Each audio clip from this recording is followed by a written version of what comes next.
Smile and wave, boys. Smile and wave. Are you sorry yet? Are we good? Yeah. I'm like I muting gave here. thumbs Hello, up. everybody. Yeah. Can you hear me now? Apparently they can see us. It's Yeah. like time, We right? have sound. Yay. Hey, We there have go. sound. It has We the can sound. speak. We can fight.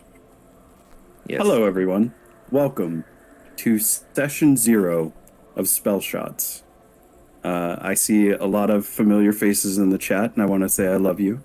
Thank you for showing up to our session 0 as we begin our adventure with our main core cast.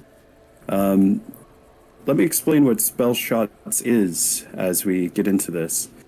Spell Shots is a collection of one-shots that will have this core cast and feature special guests coming in and out and joining them on their adventures.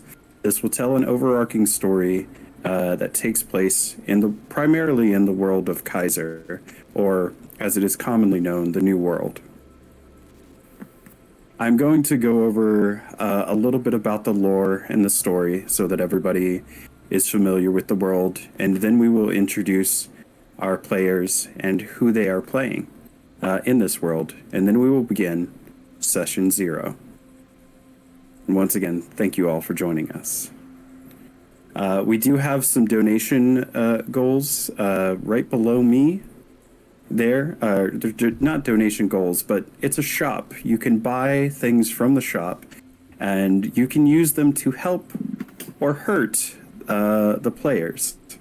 Some of them are special fund items, and some of them are just really random, which is kind of my specialty. I want to give a special thanks to New Age Geeks for hosting this. And I also would like to give a special thanks to Ian McGinty, who did our character art. He is a very well-known comic book artist. He's worked on Adventure Time, Invader Zim, a bunch of other things like Bee and Puppy Cat. If you like animation, he's your guy. So thank you to that, and a special thank you to Mazface. They did our lovely layouts that you see us sitting in right now, these beautiful windowsills. So thank you to all of these people. And thank you, everybody in chat. So yeah, feel free if you guys have any questions about the donations. I will try to address anything. We have mods in chat that will also help, but they're pretty straightforward tonight. You can give somebody inspiration, you can make them lucky, you can give them a random item, and tonight's random item is a hat of vermin. You can gift a player a random hat of vermin. You can also heal somebody, and it doesn't say the player. You could heal anybody with that donation. As a chat healer, you could do that. You could give somebody lucky, which is a feat in D&D that allows for one free reroll. And you can give anybody one use of that. And then we have at our $20 Gift of the Mallard. I have a list of random magical items that I created that do random magical things that ultimately cause chaos. And it is a gift from one of the gods of my world, the Mallard, that causes chaos.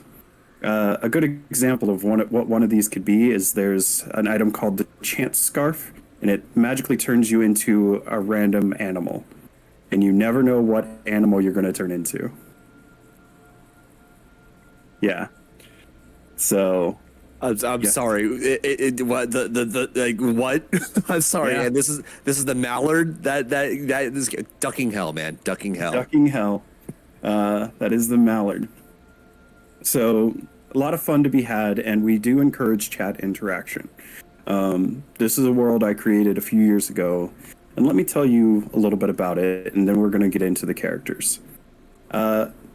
Kaiser is a kingdom made of multiple kingdoms, and ruled over, each of these kingdoms is ruled over by a high king and a high council. The high king currently is a gnome by the name of Thaddeus Finch. Thaddeus Finch is not what one would call a good king. He is not what one would call a nice person. In his rule, he has reinstituted slavery and called for the genocide of every halfling in Kaiser. He is not a great person. He is probably what one would call a big bad. But his family has ruled for a couple centuries now, after following a great war between Kaiser and Rosh Qatar. This was a stereotypical war between the good races and the bad races of lore. This was dwarves, elves, and humans fighting orcs and minotaur and kobolds and goblins in one big epic Lord of the Rings style war. But our story takes place after that war. Our story takes place in the fallout of what happens when the people who profit from war are now in charge. Thus, our High King, Thaddeus Finch. In this world, our players are adventurers. Adventurers are a neutral group. Almost every major city in the New World has an adventuring guild. This guild is their own national embodiment to a certain degree. And the land that they own is neutral territory, like an embassy. If you are running from the cops and you make it to the guild hall, you are safe. You are no longer at the whims of those around you. This is important, and this is a reason why a lot of people become adventurers, including our intrepid group here. Each person has their own reason for becoming an adventurer. Some seek fame, some seek glory, some seek to change the world, and some seek to just see the world. Because as an adventurer, you get access to a unique piece of technology that allows you to teleport anywhere in the world. So there's lots of reasons for one to become an adventurer. But let's go ahead and meet our adventurers. Starting with Mira. Mira, what is your out-of-character name and where can people find you? I'm Jem. I can be found on this channel playing Whisper on our Monday game Forging Fates or hosting Goodberry Cafe also on this channel on the second Monday of the month. Socials, you can find me at Jemboree, Jemboree, in everywhere, TikTok, Twitter, everywhere but Instagram, where I don't have Jemboree and it's Jimaginative. But yeah. We're still petitioning for you Yes. to get it. Now, Jem, you play Mira, an elf girl from a small town by the name of Bass City. Bass City is, despite its name, a town with maybe 10 buildings in it, where you grew up. And you have a profession. What is your profession? I'm a hairdresser. And you chose to leave your small town. Why? I'm just made for bigger things than this town. I've got dreams. I want to be in the big city. And so you became an adventurer. And you have spent the last 6 months at the Adventurers Academy, learning the rules and laws of adventuring. Because we're not the city guard. We don't just give somebody a sword and a badge. Nope. Now, our other adventurer is a little bit more unique. In fact, some would say he's the only one of his kind. You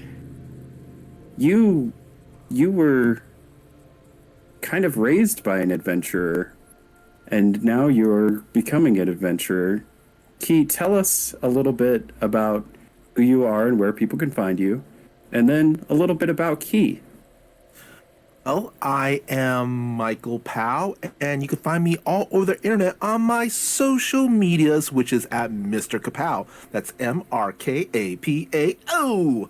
Or on my Facebook page, which is facebook.com/Michael Powell Does Stuff, because I do a lot of stuff like my YouTube channel, Fantastic Tales of Adventure. And, Key, honestly, he really doesn't know where they came from, what they're doing here. So, after being kind of, guess adopted by an adventurer, trained by an adventurer, I guess the most logical choice was to go become an adventurer. I mean, it kind of makes sense, right? Got it. And key is they, them. Correct.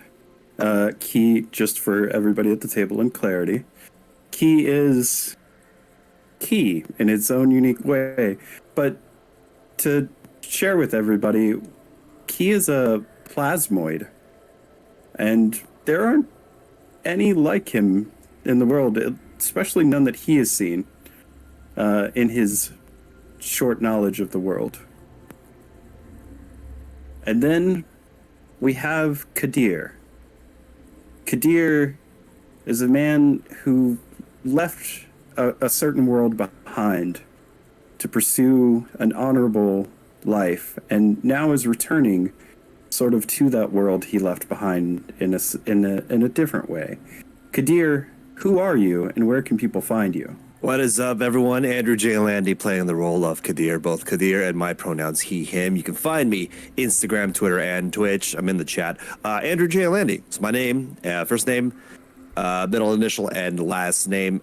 So Kadir, I'm the lone human on the team. Go figure, right? Yeah, me playing a human. I never do that. But that's the thing. We're playing a fighter with the samurai subclass. It's about the discipline for Kadir. Kadir became an adventurer. Humans are, if I remember correctly, humans are they're not like quite lower class ish, but as far as Kadir goes, he's returned. He's become an adventurer, and truthfully, he's really in search of the next challenge. His whole thing has become the pursuit of the pinnacle of himself. It's been all about what can he do to become the best version of himself. And as a young lad, he was always getting in. He was always fighting. It was all about the fight for him. So, what better way to find the next challenge than to become an adventurer? So let's see what happens with our young human fighter in this world of many different beings, some of which could probably step on a fighter, but yeah, we never know. Let's get some fun. Now, you touched on this, and it's good for the audience to know this. After the war, those who profited from the war were gnomes and dwarves, and they rose up to the rank of nobles and eventually became the High King. The High King used to be a human, but now humans are impoverished. They are often sold into slavery. They are often mistreated in the world of Kaiser, where the bulk of their populace lives. It has been a swift and sudden change after the death of the last human king, as those who profited from war rose to power. So it is different being a human in this world, whereas in most D&D worlds, you're the commonplace. So don't dismay that being a human thing. It is quite interesting. And I am your dungeon master. I am King Jeromy. In the world of Kaiser, there are many kings, and I am one of them. I am your storyteller. I created this world 7 years ago for 3.5, and I have reformatted it to hit 5th edition. So I'm excited for you all to see this world, play in this world, and hopefully change it for the better.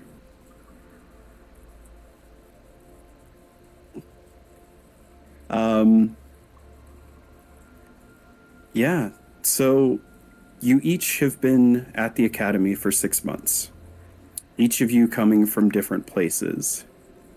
in the world, each of you having your own experiences.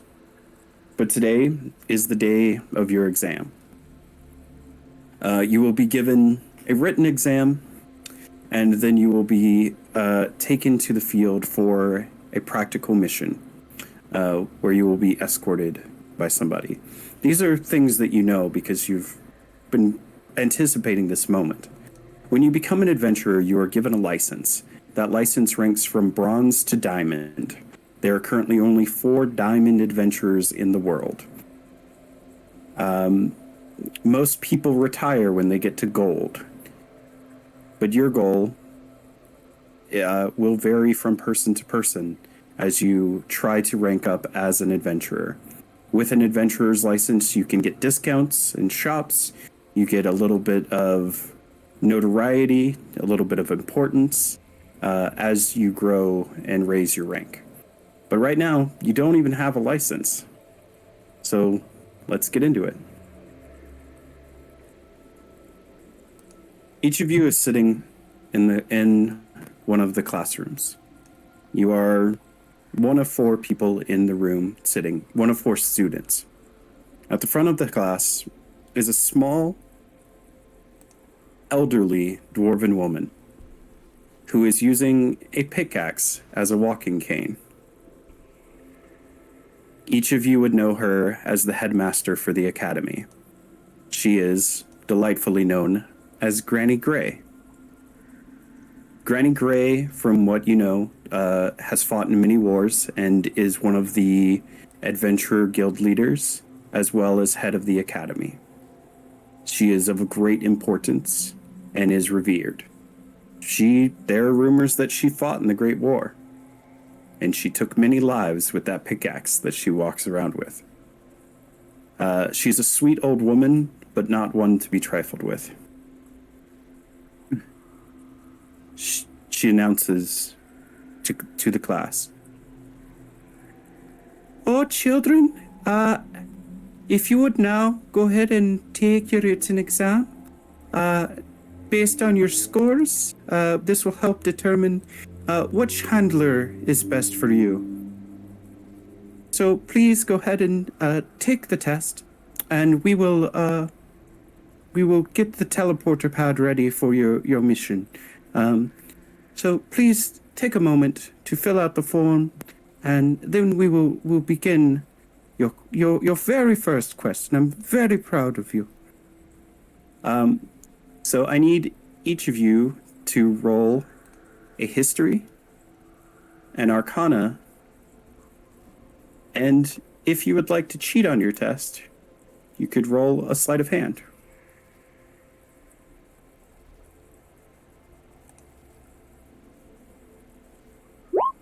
Are we going to take turns or? Oh, never mind. No, just go ahead and put them in the chat, and I'll review your exam. Why am I not surprised? That's exactly how you would do. And so chat can't see this, but Kadir, first roll of the night, is also the first natural 1 of the night. Oh no, it's not a natural 1. It's you have a -1 to history, so you just have a straight 1.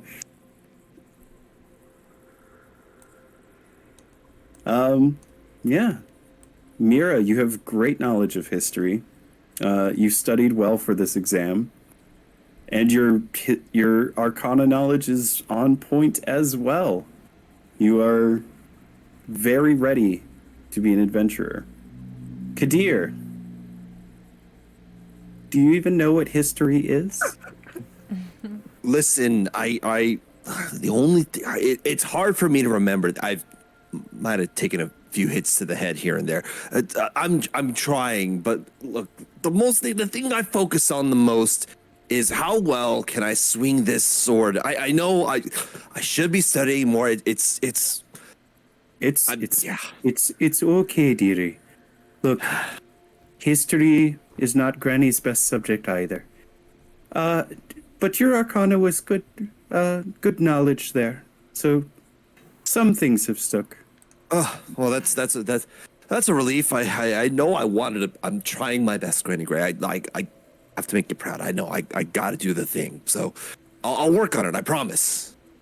Key, my sweet boy, them, sweet them, sweetums, you, did Locke teach you any history at all?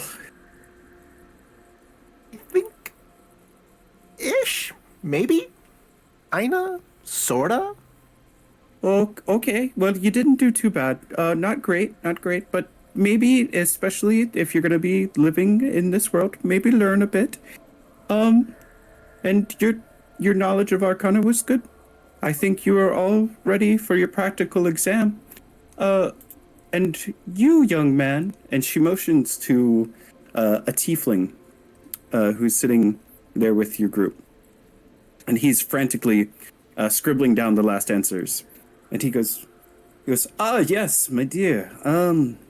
You look lovely as ever, Granny Gray. Here's my exam. You'll find my scores are, well, they're terrible. They look bad, not great. Terrible history, wonderful Arcana. I think everybody is going to need another history lesson. Maybe you all could learn from Mira. Good. So, well, I think we know who should be leading your little group. Knowledge-wise, just something to be thinking about when you're out in the field. Now, I am going to tell you a little bit about today's mission. You will have some time to prepare before you leave the academy. You'll go through the guild hall and take the teleporter pad. And Sweetums, Key, you're actually going to be visiting home. Today we're going to be sending you to Juaren. Goody. Juaren, we have a regular customer for the adventurers, a man by the name of Augustus A. Thatch, who needs an escort out into the desert to check out an excavation site.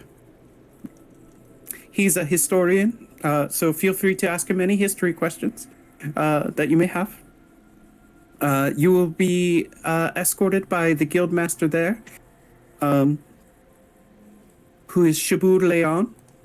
I believe Ki has met Shabu. And you will travel into the desert.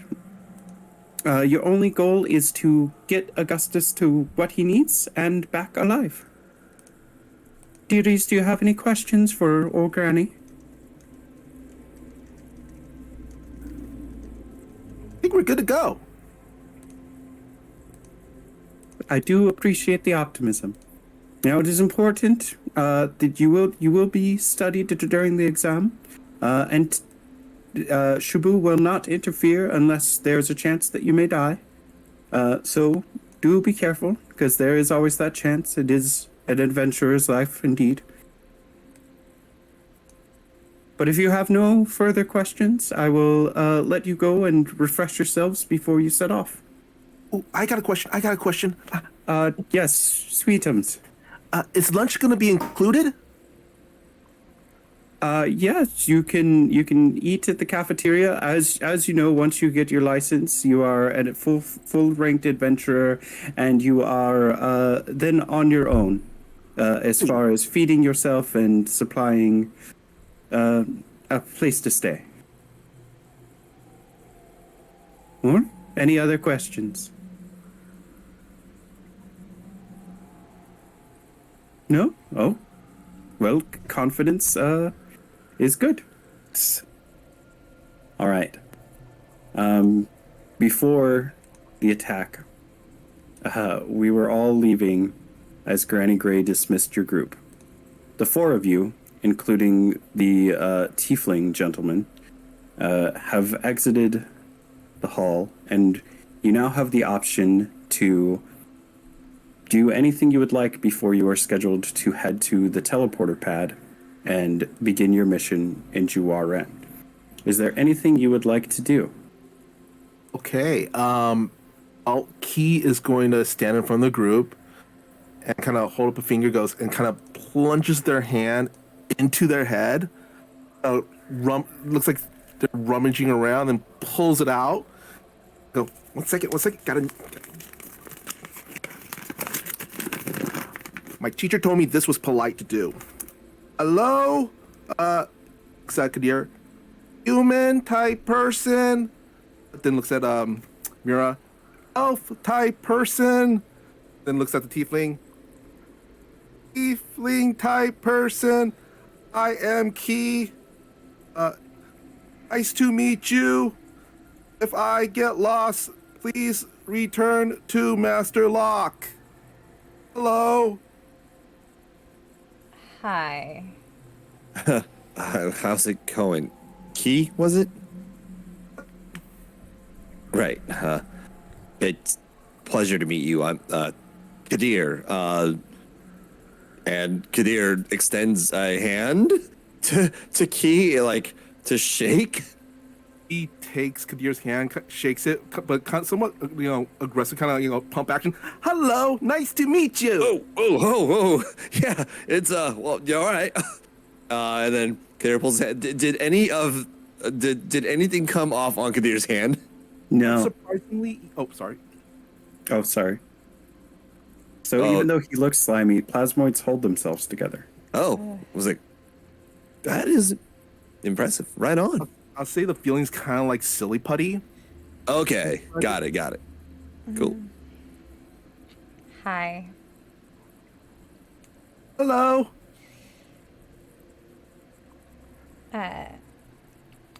I'm Mira. I guess we are stuck together on this one. I'm not going to shake your hand.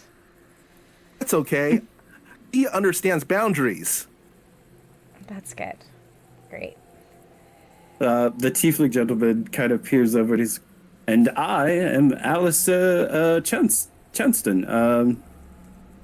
It's lovely to meet you all. I believe we're going to be working together on this today. I too am becoming an adventurer like you, and it is fantastic to meet you. And Alistair is a blue-skinned tiefling with white hair and kind of black robes with a white frilly kind of shirt in the center and little tiny black sunglasses on his nose. And a small patch of white hair forms a little bit of a goatee. His eyes are a yellowish red, and he is very smiley, very polite, very charming as a person. Mira, you had a finger up. Did you need something, or were you asking for a description? I was asking for a description, but can I ask how old he looks? He looks old enough. For what? No, he definitely looks to be in his mid-20s, maybe early 20s. He's got that kind of British swagger about him that he could be almost any age and still have that charm, that John Hamm-style charm. Please, each of you, describe what your characters look like, from what you're wearing to your hair and design. And we do have some designs in the chat, but just in general for each of us. Beginning with he, who is the first to introduce himself. Or themselves, sorry. All right, well, he looks like, well, at the moment, a humanoid-shaped slime, I guess you could say. Kind of greenish color. They're wearing kind of a hardened leather chest piece armor, and kind of has also kind of wearing a one of the, what do you call those, very big traveling kind of backpack. Has a bedroll in the back, frying pan hanging off the side and everything. And what about Key's face? Oh, Key's face. Well, right now it's pretty much kind of an outline of a smiley face at the moment.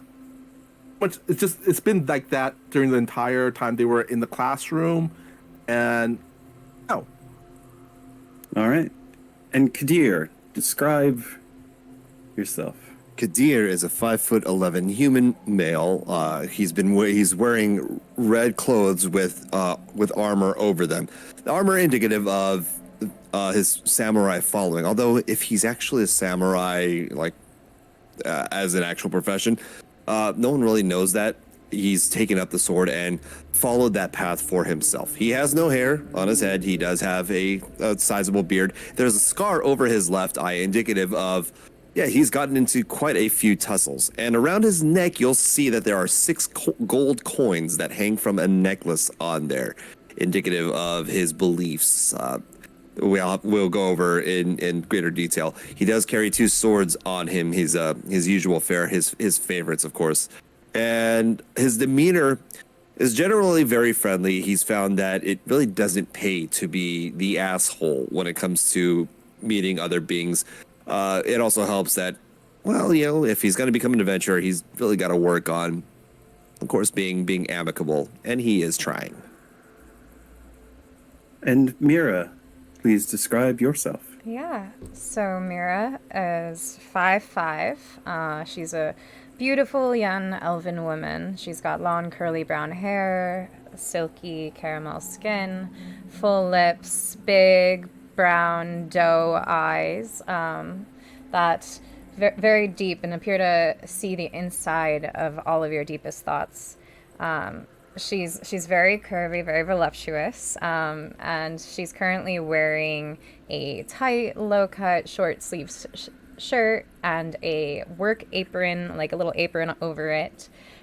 She's got black leather skin-tight leggings. Her work apron's a little dirty, but inside her apron you can see a pair of cutting shears and a large hairbrush sticking out of 2 of the pockets of her apron.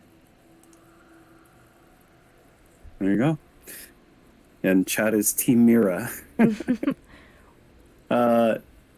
Yes! So the 4 of you have introduced yourselves. Yes! The tiefling gentleman goes, Yes! "Oh, Yes! I have no plans. Do you lot have some plans before we head off?" No, I'd rather just get it over with. Huh? Yeah.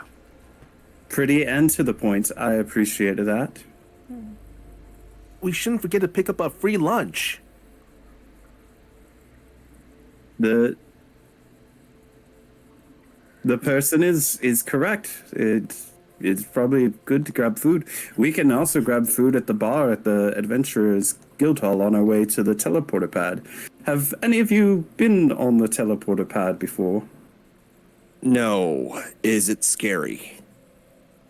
I myself have not been on. So perhaps a key for point of fact you have.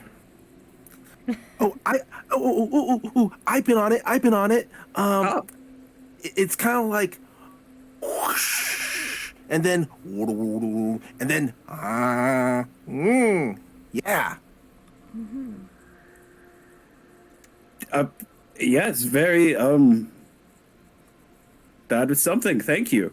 I'm pretty sure I shouldn't eat before experiencing that, just to be safe. But free lunch. Maybe I'll grab a little snack along the way. Yeah, that sounds right. All right. Yes. Let's. Well, if we're going for free, we have to go to the cafeteria. But I'm willing to buy you all lunch at the Guildhall if we want to pretend to be real adventurers for the afternoon. Does that sound good to you, Lady Mira? I guess that'll work. Fantastic. Yes, let's all head over to the Guildhall and grab something to eat and begin our adventure. So the 4 of you do head towards the Guildhall. The Academy itself is probably the largest ground that the adventurers own. The Academy is a big university-type school, but also on that grounds is a guild hall. The guild hall building looks much, much older than the Academy. You have not been in there unless you came through on a teleporter pad like our good friend Key, because it is exclusive to those who are adventurers and have a license, or those who are going to be using the teleporter pad. In your case, a provisional license. The building is very old compared to the Academy, but most of the buildings in Glacigean are old. The Academy lives and rests in Glacigean, and while most of you have not traveled in the city much, those of you who are from the area, especially Mira, would know that Glacigean is the Elven Kingdom, biggest city. It is where the ring of the elves sits, where all of the elves have created their own council and kind of rule over the southern area of Kaiser, including the woods surrounding the city. So the buildings and architecture are elven, but it is elven in the way that it is the architecture of a high elf, the architecture of a drow, the architecture of a wood elf, goes throughout the city. The Adventurers Guild building matches none of these, but definitely matches some of them in age. You make your way across, and as you do, you notice that the guards at the front of the guild hall are a bit more on guard than normal, a bit more at the ready than you're used to seeing. You do know there was an incident a few nights ago that took place on the lawn, but each of you were in your own studies or classes when it happened. You don't know much of the details, but you know that there is currently tension between the Imperial Army and the Adventurers Guild. You make your way to the guild hall. Inside, you see adventurers of all kinds. There's orcs, there's humans, there's elves, there's dwarves. Almost every different type of race you can imagine fills the room. And there's the sound of drinks being poured. There's clacking, laughter, revelry, and the smell, distinct, beautiful smell of fresh cooked food fills the room. And at the bar, there's a very, very large Minotaur. He is standing behind the bar. He is wearing a white button-up shirt with slacks, a red bow tie, and no sleeves, as he sits there polishing a glass that is too small for him to be holding. Alistair motions to the group. This is not my first time in here. I've actually charmed the doorman a few times, so we can grab a table, and if you have a question, Axel at the bar will be happy to help you. And he begins to make his way towards a table. What would you all like to do? He is going to go up to the table, picks it up, and looks at Tifa and goes, "Okay, so where do you want me to take the table?" Oh, no, dear Key, was it? Key?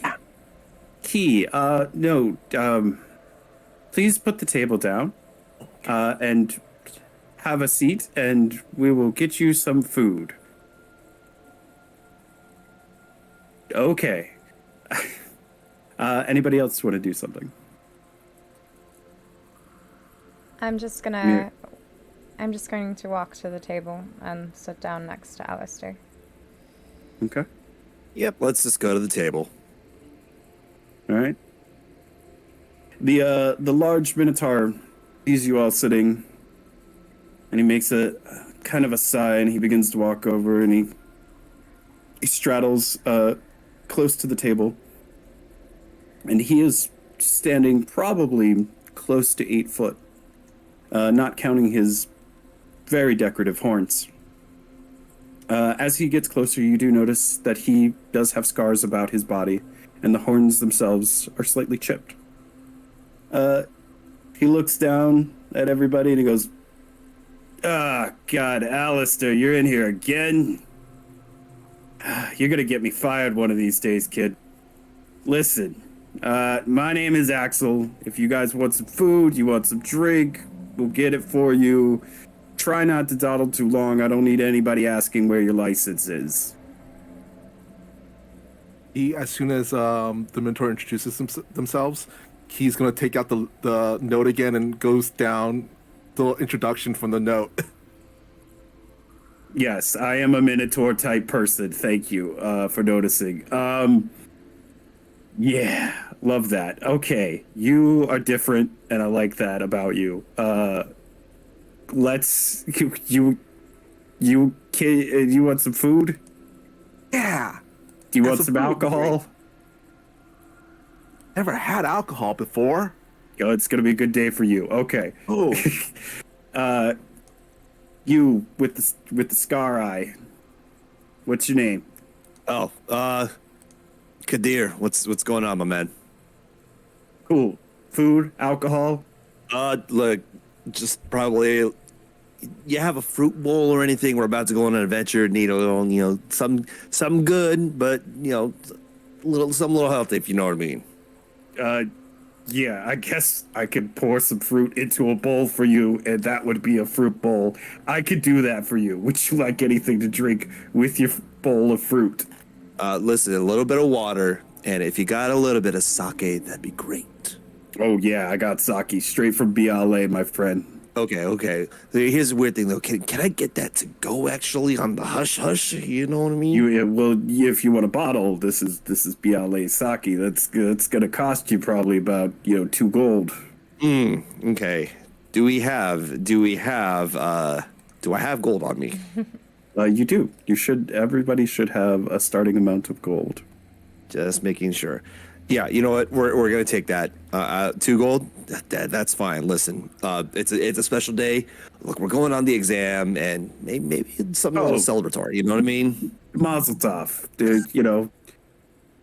And did you guys taking the teleporter pad first time? Anybody? I did. Okay, I'm not worried about you. I'm gonna bring some mint for the table too, because it can mess with your stomach, and I keep getting told that the mint is good for that. Okay. These other guys come in, they steal all my mint. Oh, and he wants sandwich with apricot jam, nana, olive loaf on a pumpernickel. I'm gonna bring you a sandwich, okay? All right. All right, good. Stay precious. You, pretty lady, what's your name? I'm Mira.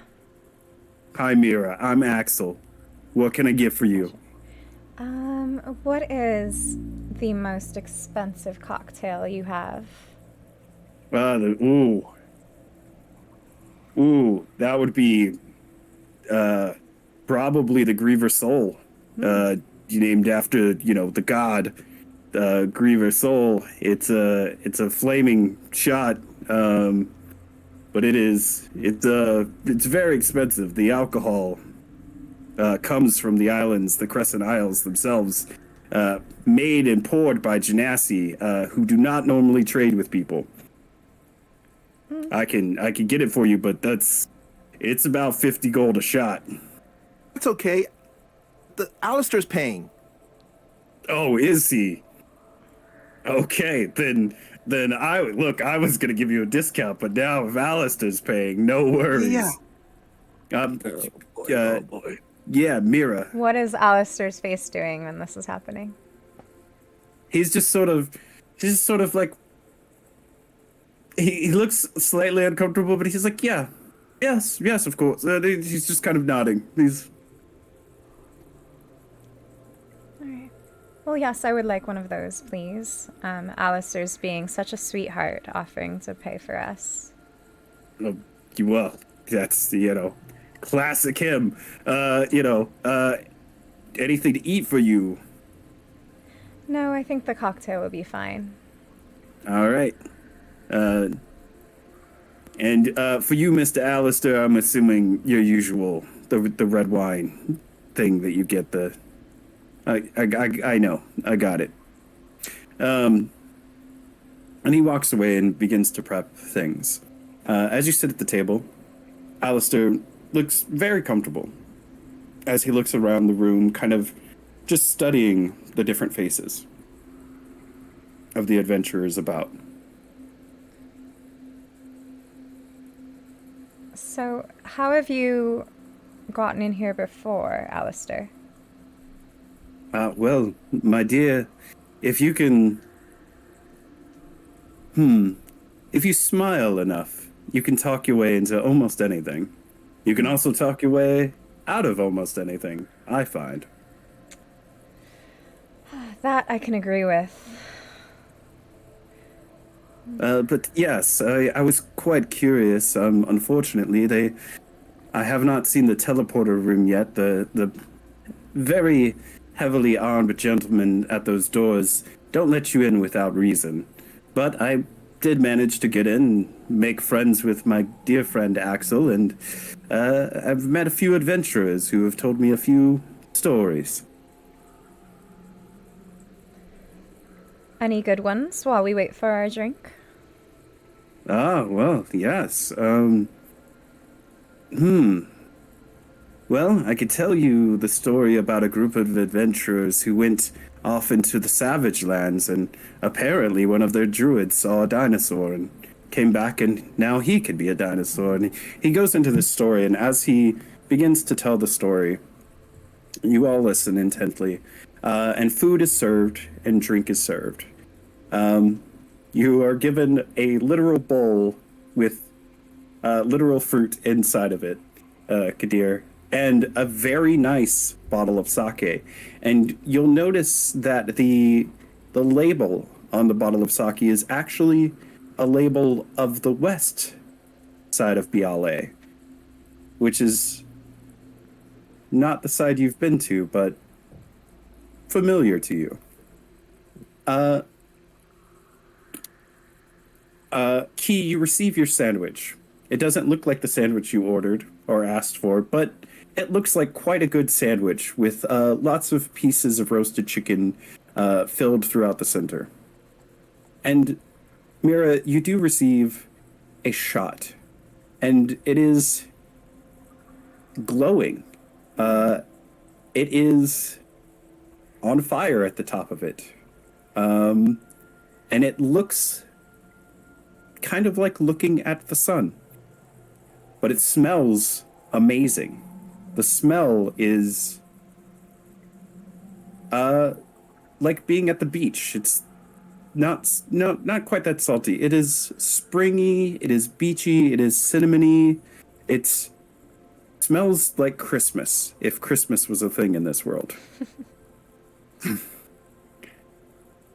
And Alistair receives his wine, and you all toast. To my friends, here we are. May you enjoy our endeavor. Yes, Key. I just want to say a little backtracking. When Alistair said smile will get you anywhere, he was going to nudge Kadir and then stretch out their face into a ginormous smile like, is this working? Yeah, that's. Or how are you doing that? I don't know. Huh. Interesting. As Kadir looks and just takes a sip of his drink while Key has stretched out and made the greatest Cheshire grin ever. Yeah. You each enjoy your meal, and now it is time to head into the facilities. As you head towards the door, the armored guard asks for your papers. He is a large Goliath man, covered in very thick plate armor. And it is uniform with the other guards that you saw at the front of the guild hall and that you have seen at the other door. Key again takes out that note and goes through that little introduction again. Oh yeah, That's not the paperwork I'm looking for. Kadir is gonna Nudge Mira. You think he's gonna do this every time? I will stop him next time because I cannot. All right, I'm gonna hold you to it. All right. Papers. Do we have papers? Do you have papers? I don't know. Do I have papers? Do we have papers? Do we have papers? Alistair quickly pulls from his pocket. Ah, yes. Here you go, my dear sir. The papers from Granny Gray. We are off to take our exam today. Okay. Go inside. They'll tell you which line to get in. And you are allowed in. Once you get in, there's a small dwarven woman who's waving you in her direction. Hello there, come over. How can I help you? Where are we going today? Do you have your guild card, your license? He once again takes out the note and does the introduction. I will Oh, try I'm and sorry. stop you and like, Kate, stop. But I'm trying not to touch your plasma-ish. I'm just going to try and touch the paper.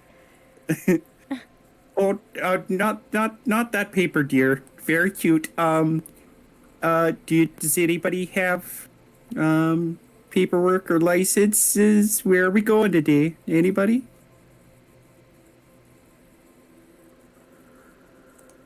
He's going home.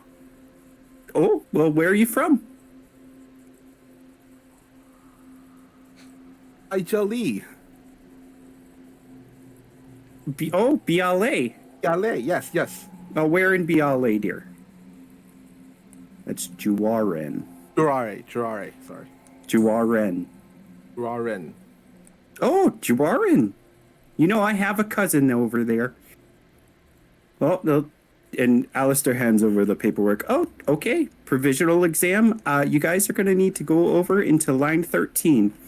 Everybody give me a perception check as you make your way to the line.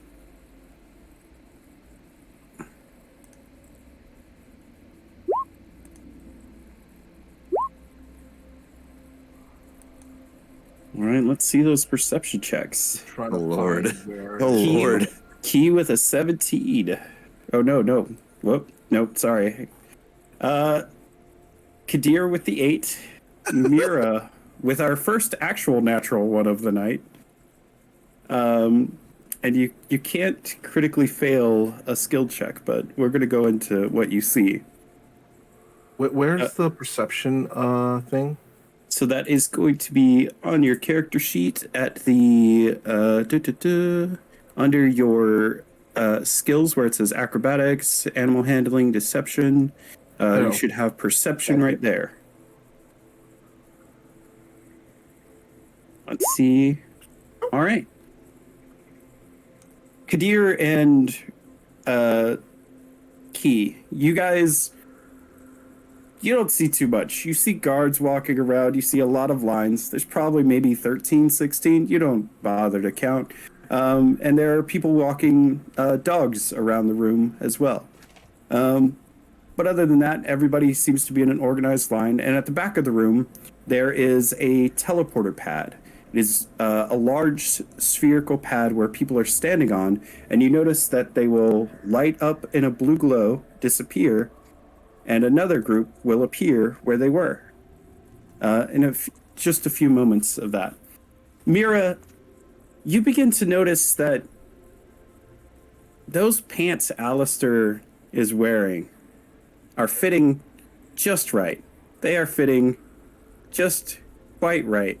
And you didn't notice that he had a tail until this moment, but he does in fact have a tail around the area of those pants. But other than the room around you, you've noticed nothing. Yes. Do the pants look expensive? They do. They look quite expensive. Okay. Oh, and he paid for everything with gold and tipped quite well. If you're noticing things, which you seem to be. Yeah, so... And Alistair seems to be kind of looking around the room as well, as you all notice with your perceptions. So, yeah, you make your way through the line and you get to the front.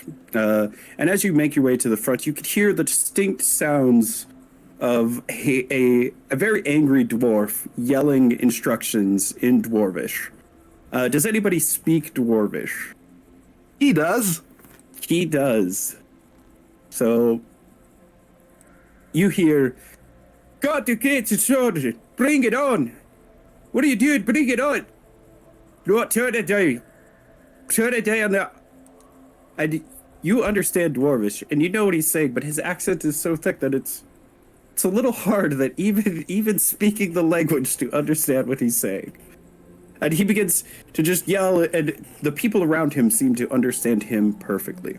As they touch dials and move things across magic tablets that cause the gears inside of the teleporter pad to glow and turn. You are met by a small elf gentleman who waves you over. "All right, dearies, we're going to have you step onto the teleporter pad. Anybody any first timers today?" "Yes, you, lovely lady, you lovely gentleman," pointing to Alistair. So if it is your first time, please stay towards the center and take one of these paper bags. You may need it, you may not. We'll see. Enjoy your trip. And he motioned you quickly onto the teleporter pad, and you each step onto the teleporter pad. And the world around you begins to glow. And you begin to glow blue. And I need everybody to roll not a constitution save. I need you to roll a natural 20. Roll a natural 20. Please do it. Now roll it just a regular D20. So on the left side, you will see the little dice drop down. And you will Oh no. click the D20 once, and it will roll for you. And I am also going to roll for Alistair and one extra secret one that is not important. Don't worry about it. Uh-huh.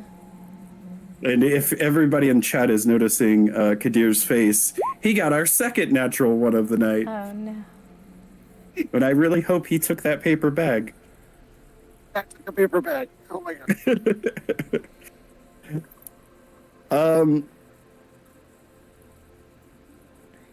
Each of you has a different experience in that moment of blinking in and blinking out. Key, you've done this before, and every time you do it, you feel really tingly inside, but in a good way. It feels like your insides were massaged in a weird way. Whee! It's you as a very enjoyable experience with your 17. Alistair also got a 17. He is fine. He's unaffected. He looks a little wide-eyed as he goes through because this is clearly his first time. Mira, as you go through, it's a little jaunting. You know how you feel when you go to take a step and the step isn't there? That's how you feel suddenly. This is as you or that feeling of when you are started falling asleep and you feel yourself falling, kind of a other than that, your mouth feels a little dry, but that could have been the flaming alcohol you drank earlier. Oh, which, by the way, roll me another D20. Wait. Because I'm an evil person and I forgot about the alcohol you drank. Okay. The alcohol was very warm and you felt really alive when you drank it. You felt invigorated. And our good friend Kadir rolled a natural 1. Have you ever had one of those hangovers where you wake up and you're not sure where you are, but you know you got to find a bathroom real fast? Yeah, let's just say that Kadir is glad he took that bag. He's like looking at everybody, turning away, trying to not show it. Okay. Ugh. What? And he's gonna turn to the. You didn't warn us. You didn't warn me about. How are you all okay? Just 1 second. And yeah. Hurl right into the bag. Yeah. You don't notice because you're busy hurling, but everybody else notices you are in a room that looks almost exactly like the room you were in before, but the people are different. There are less lines. There are less variety of people. You don't see many dwarves or elves around. You do see Loxodon and Minotaur and some Goliath and a few half-orcs and orcs are about. The occasional goblin, the occasional kobold. But even though the room looks the same, it is very different. And you can tell this not only by the people in the room, but the temperature of the room is suddenly much, much warmer. And you are quickly ushered off of the teleporter pad. And next to the teleporter pad, there's a little receptacle with bags very similar to the one that Kadir just filled. Oh, Jesus. Yeah, handed the bag off. Key's gonna rub Kadir's back. Goes there. We'll go get some mackerel sundaes later. Roll. Oh, and reach for the bag again. Okay. Ugh, gross. I'm sorry. Anybody have anybody have that mint or anything? Yeah. Alistair hands you some mint. Oh, sorry about that, old boy.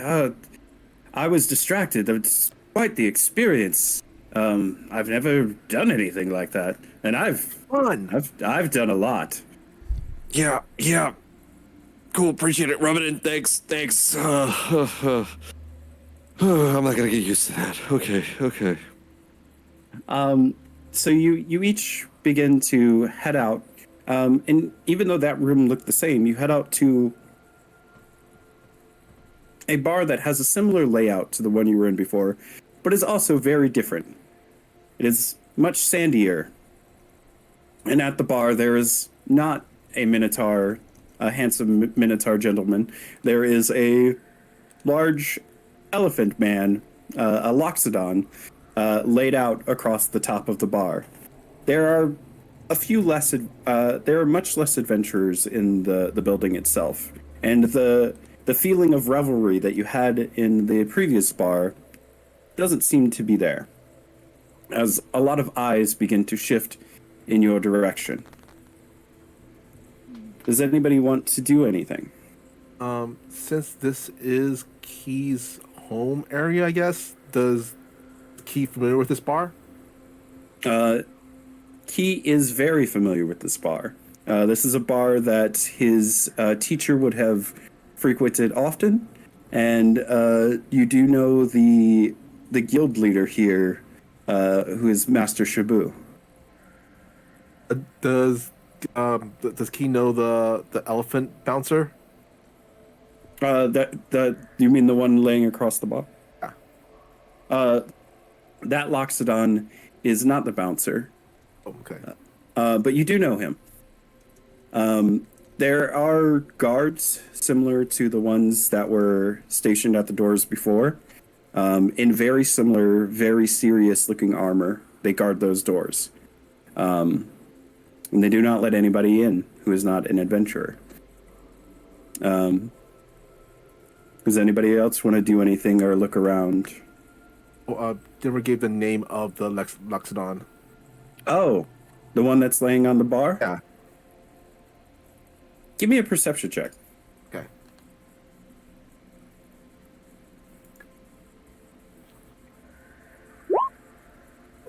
Oh, that's Master Shabu.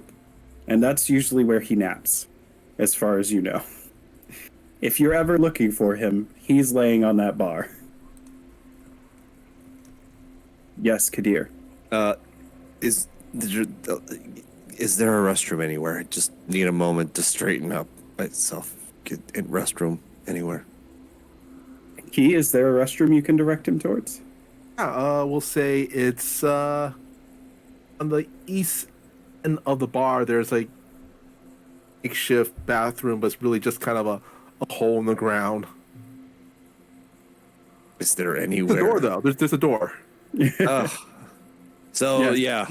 so Kadir's gonna go over that way. Open. Yeah. Sorry. Go ahead. And the facilities are not as bad as Key described, but they are certainly not as nice as what you're used to at the Adventurers Hall. Is there a place to just wash my face? Yes, there is a sink Okay. with water. All we needed. Yes. Mira, would you like to do anything? While we're waiting for Kadir to clean up, I want to turn to Alistair. So what brings you to adventuring? Oh, straight to the point. Curiosity mostly. I grew up a little well off, and I, wanted to see the world, as it were. And there are so many interesting mysteries about adventurers that just piqued my curiosity.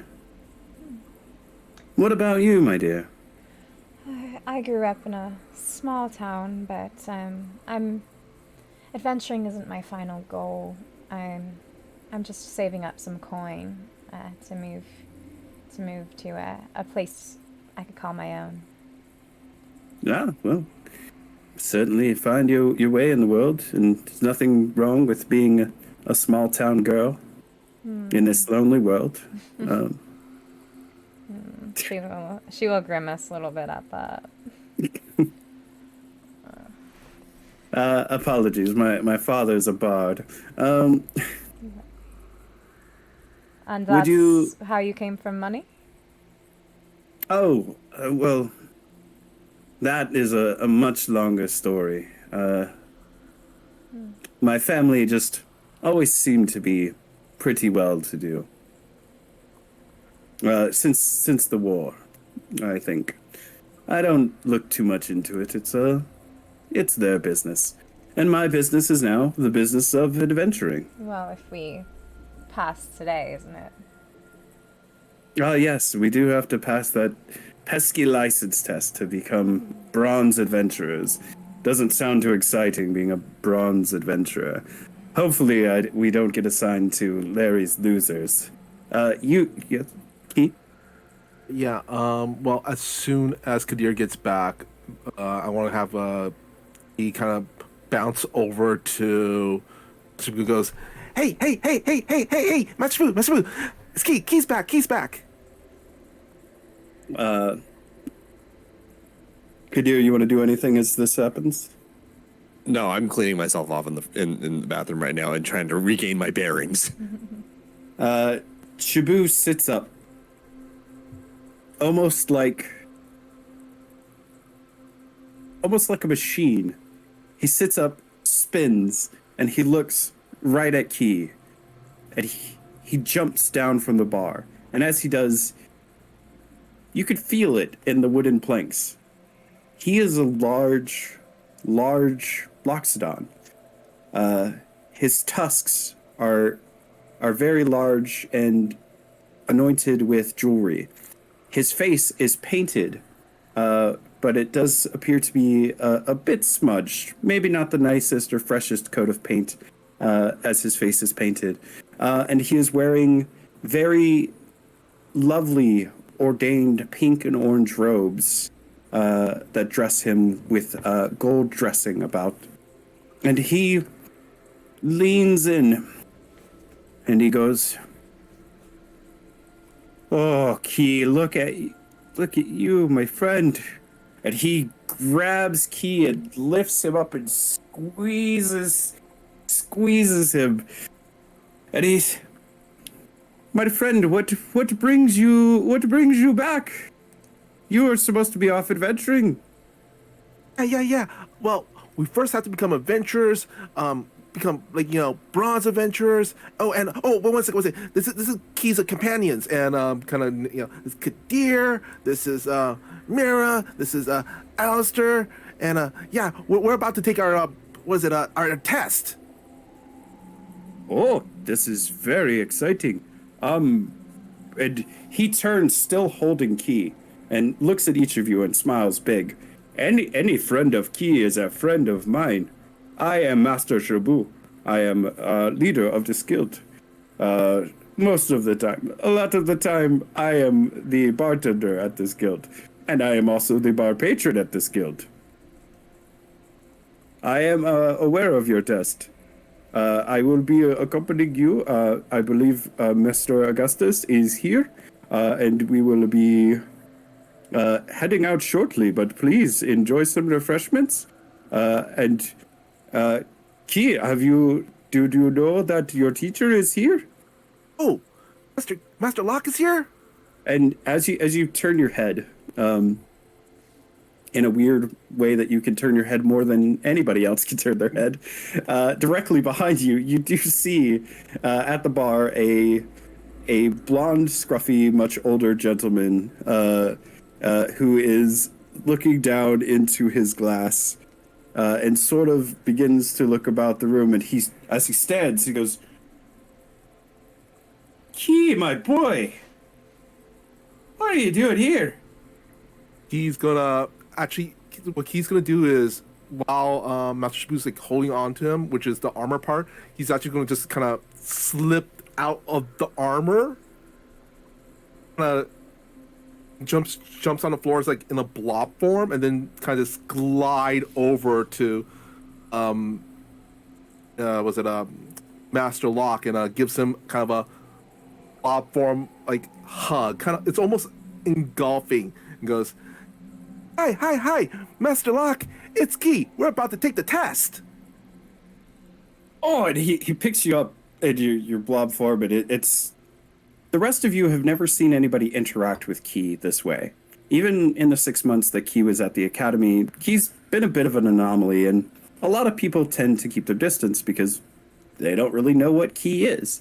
In its own way, it's kind of refreshing to see that they're not always ostracized in their own way. And he picks you up and he goes, "Oh, you look at you. Taking your test already. Has it been 6 months? Beautiful. Yeah. Well, you probably don't want me tagging along with you on your adventure, but I'll be here when you get back." Hey, everybody, meet Key's teacher. This is Master Locke. Go ahead. I will walk up and reach my hand out to shake his hand. And he, without hesitation, drops Key like a ball. and shakes your hand. And he's, "Oh, you're quite lovely, dear. If I was still an adventurer in my prime." Oh, you flatter me. But if you ever do need a trim, I also do that on the side if you need some help. I see it's grown a little bit long in the back there. Perhaps I'm never in the area. I just do it with me knife regularly. No. My name is Mira. I'd be happy to help you. Well, I'm Locke, as most people know me. I'm a former adventurer, gold rank, if I was to brag. You got my Key with you. You're quite lucky to be with Key. And what about you, sir? Very tough-looking gentleman. Kadir, at this point, he's come out. He's finally come from the bathroom. He's a little more composed at this point. Hi, Kadir, sir. Kadir, it's a pleasure. You'll have to excuse me. I had a pretty bad experience on the teleporter over there, and had to. You'd never get used to it. Okay, I don't feel half as bad anymore. I mean, everybody else seemed to have handled it just fine, but for 30 years of adventure, and I did. Never got used to it. Okay, that's The mince does not help. Yeah, I found that out the hard way. So you look tough, so I'm gonna say this to you once. You make sure my key gets back, okay? And Kidere's gonna look over the key. Don't worry, I think we'll be all right. All right. And who is this charming gentleman behind you? It's Alistair. Alistair. Lovely to meet you, sir. You also take care of my key. But yeah, I won't keep you. If you guys enjoyed Juaren, it's a lovely, terrible shithole desert city that, you know, has its own type of charm. A good place if you're looking to get away. And mackerel Sundays. Oh, yeah. He told you about the mackerel Sundays. Yep. Yep, that's Master Shabu's cooking. I'll pass. He mentioned the mackerel Sundays, right? Yeah. 1 second, I'm gonna roll for something. Go for it. Oh, a constitution. Oh, an 18. Okay, the mention of mackerel Sundays did not make Kadir relapse and have to run back to the restroom, so we're okay there. No, at this point, it's almost starting to sound normal. Yeah, right. Master Shabu motions you all over and introduces you to a young elf gentleman who is flipping through a tattered book. He has brown hair and very large spectacles, and he has a little bit of a limp as he walks forward towards Master Shabu.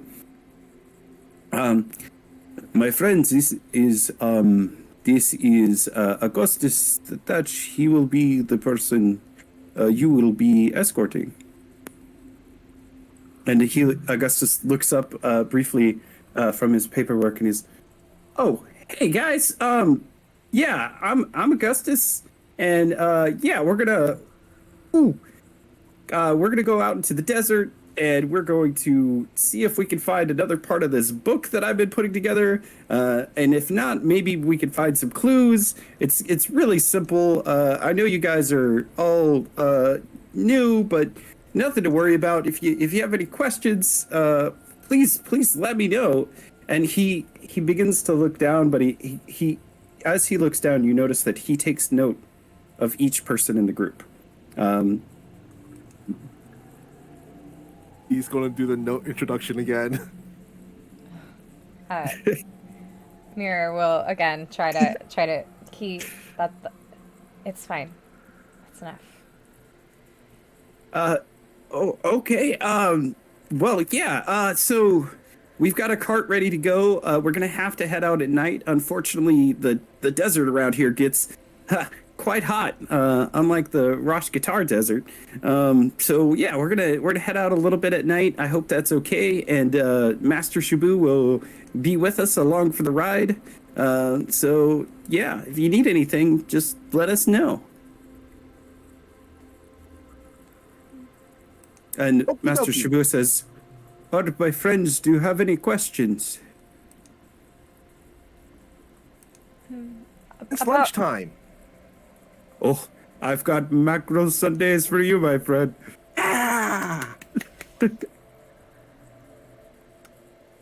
I'm sorry if I missed it. How long is this trip out?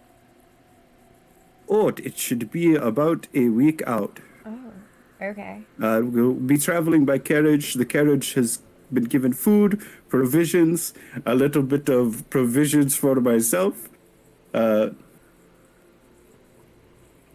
Any other questions?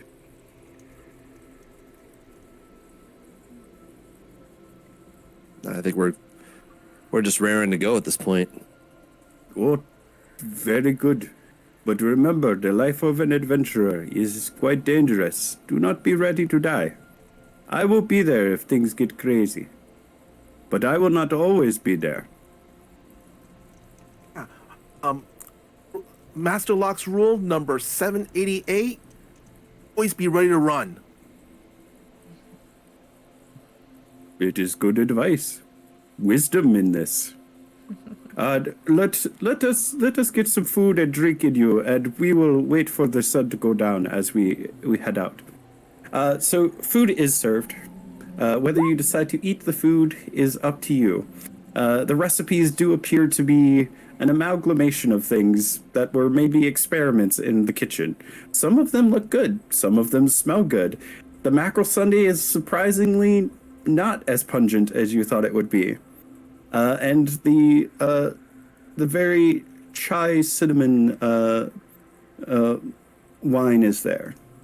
What did Augustus look like? Oh, sorry. Augustus is an elf. He is brownish red hair, very large spectacles about his face. He is very well dressed, scholarly, thin, and skin is very kind of palish, like he spends a lot of time.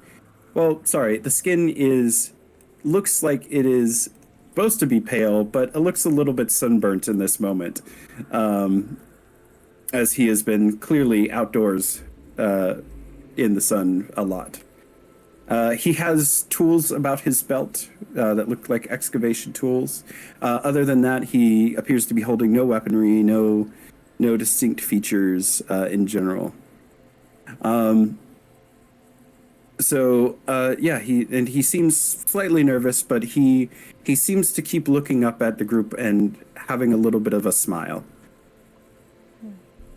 The way he eats, probably already saw this with earlier back at the Adventurers Guild, other city, really puts the food inside of themselves or on top of themselves, and it gets absorbed slowly down into their core.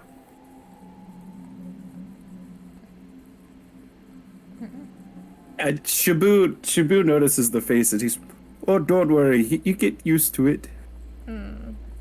Do you have any ginger ale? Just it helps the stomach. I do have ale with ginger in it, my friend. I will get you some. And he goes to the back, and you hear kind of a chopping sound. And he comes back with a glass that has ale and chopped ginger root in it. Enjoy. Let me know if it is good. I will add it to the menu. Kadir is looking. Wait. Ginger, but Yes, what you asked for. Thank you.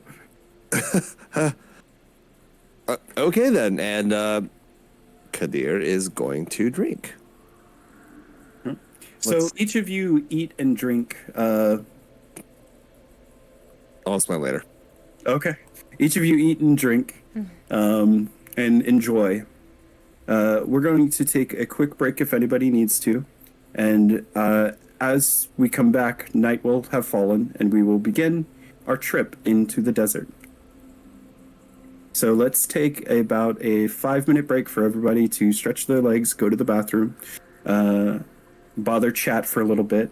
If anybody would like to buy something from the store or has bought something from the store, please let us know. We don't have the notifications for the donations turned on, but you are able to buy these things. And we're about to get into the desert, so maybe you want to do something nice for your new adventurer friends. All right, we'll take a break there. See you soon.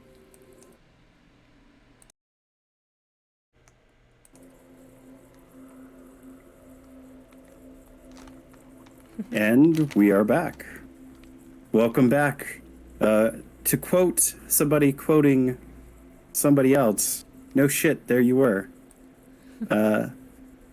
Eating and drinking and enjoying your evening. At some point through the evening, Master Shabu seemed to have disappeared, but you were assured that he is gone to make sure that the cart is ready.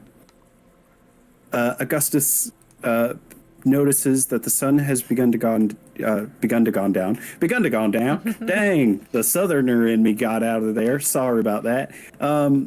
Has gone down, and the evening is yours to begin your adventure. You each head out with Augustus to the cart, and from the back of the cart, you can see a familiar foot laying, and those of you with high enough passive perception can hear a familiar snore coming from the cart. And sprawled out in the back of the cart is Master Shabu, clearly asleep and ready to go on the adventure. Guys, so I'll get in the back side of the cart with Shabu. How do you guys want to travel? Who does anybody want to drive? Not the best driver myself. I'm a historian, not a horse historian. That was a bad joke. I'll help navigate. And Alistair says, "Oh, I will happily drive. I am quite familiar with driving carts. I recently saved a group of adventurers from a fire. I'll have to tell you that story one day." Key, you're muted, my friend. Sorry. He goes, "Dibs on lookout."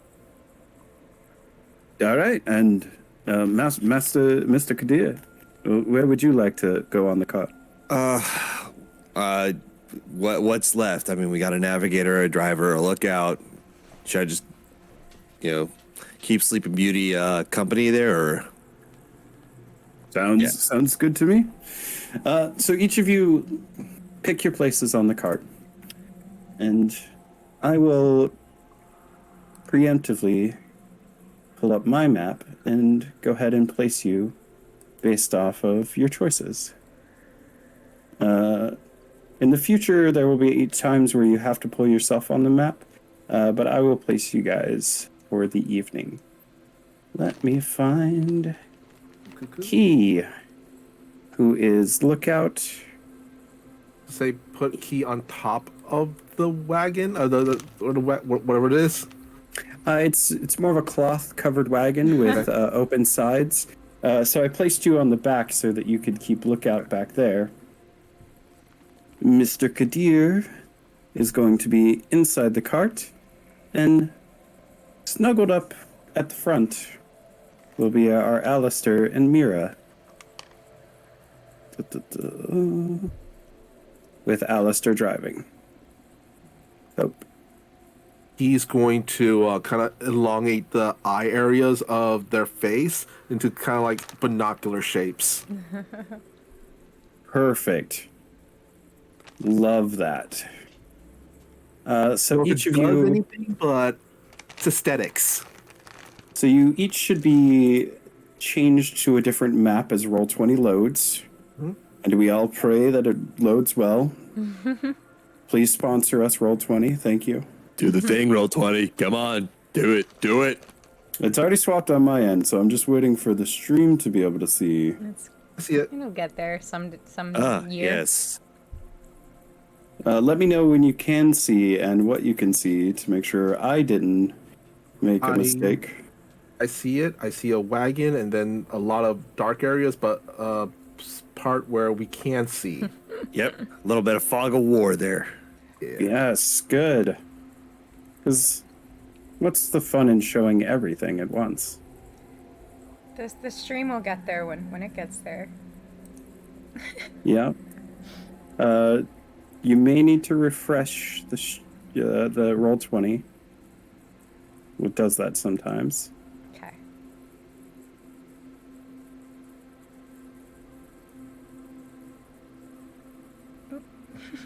Page unresponsive. Okay. I'm just checking to make sure everybody has their vision turned on, because that's a setting one of the fun things while we're waiting about Roll20 is you can have these cool dynamic lighting features. And you can have people like Augustus holding a lantern for those who don't have dark vision. It's very, very important, especially when traveling through the desert at night like this. Could be a blue screen. Oh, it's a white screen of death. Yeah. Roll20 is still in beta. That's a joke. We love you, Roll20. Please sponsor. It's just my computer. She's No struggling. worries. She's doing her best. All right? She's just a small town girl in a lonely world. That's stuck in my head now. Okay, As soon as you were like, oh, yeah, I'm just from a small town. And I was like, she's just a small town girl. Living in a lonely world. I so appreciated that my father was a bard joke. Always blame your parents when you can. But yeah, and I also was remiss to not put up a link for the donations. Apologies. In the future, we'll have a command set up that people can click to donate for this. But it is, I did put it in the chat, and if anybody has any questions about any of those, happy to answer. Oh my gosh. And thank you to everybody who asked for flexes in the chat. I do that on my stream, but I don't think I'm ready to flex for the spell shot stream yet. Maybe we'll make that a donation goal in the future. But I do appreciate the callback.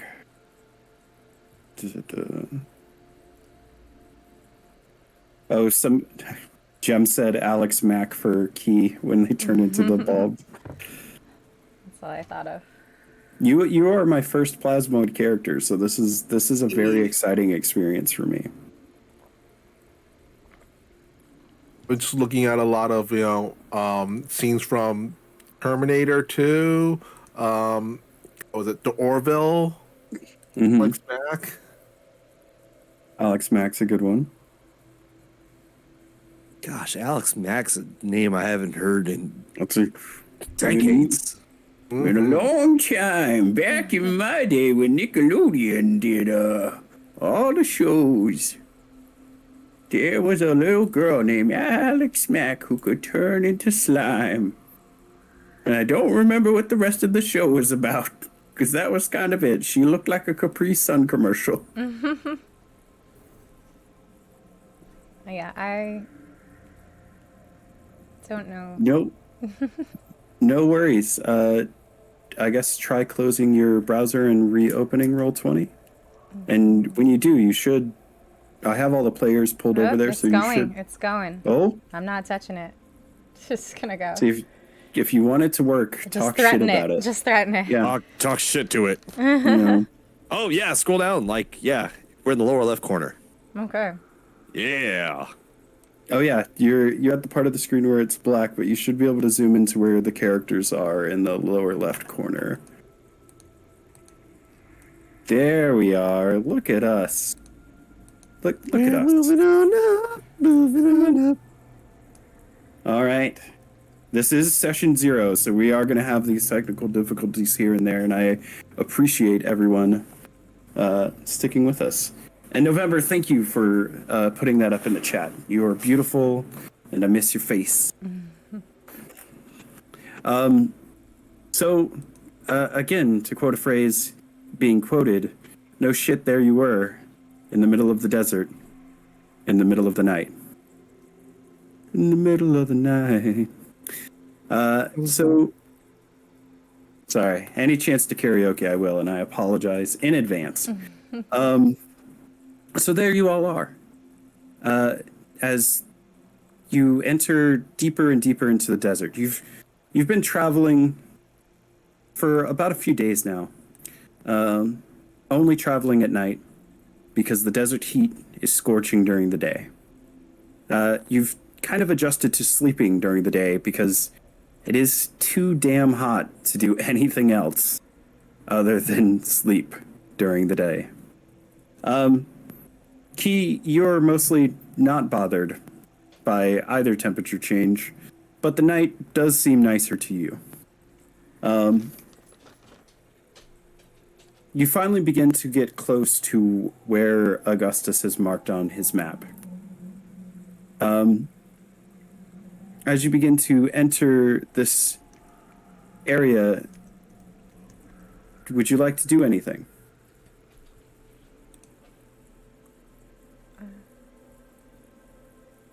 What do we see? So, as a rule of thumb, anything your character can see, you can see. Okay. And the audience is sharing the eyes of Mira this evening, so what Mira can see is what you all can see. Those dark areas are areas you can't see. Feel free to zoom in and out as much as you'd like, but that's kind of what you can see. If anybody wants to do a perception check, they can. And I will give Key advantage on his perception check because he made binocular eyes. And that made me laugh. Oh. Too bad, not too shabby. Not too shabby. Got a 17 and a 10, so good thing we gave you advantage. Does anybody else want to do a perception check?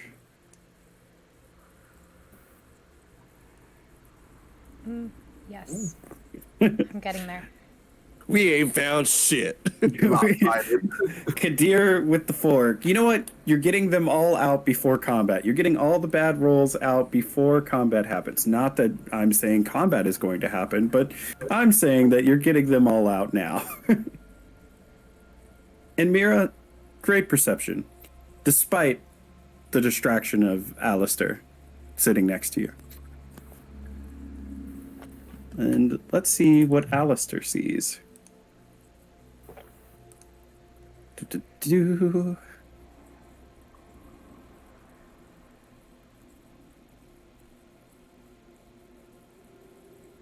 Alistair sees about what you see. Probably, maybe, equally distracted. So each of you begin to move through the desert, and I will move the cart as you go along. Do-do-do.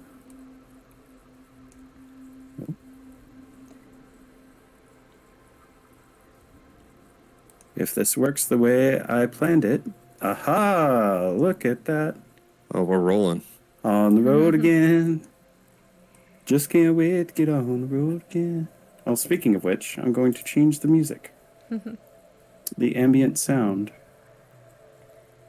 Well, I thought you were actually going to put on the road again in the background. I would, but Twitch would get mad. He's Mira, you had a finger up. Yeah, can I turn to Augustus and be like, "Oh, what are we looking for again?" Oh, yeah, so it's a crazy story. I'm trying to put together this journal, and one of the passages said something about a hand in the desert. It's supposed to be somewhere around here, and so we're just looking for clues about that. We'll be stopping soon, so we could start to look around the area. Maybe we'll make camp. Just looking for. The only clue is a hand in the desert. Is it magic or a sculpture, or you don't know? I unfortunately the notes are unclear. The person who wrote this book kind of wrote everything in riddles, which Helpful. yes, very helpful. But the mystery of history, as I like to say. He's going to call out, "Turtle ho!" You hear Shabu grumble in his sleep. You don't, my friend. Do not judge the turtle. A living is a living. Whoa. And he is clearly intoxicated as the breath comes out of him, which is something Kadir notices with his perception.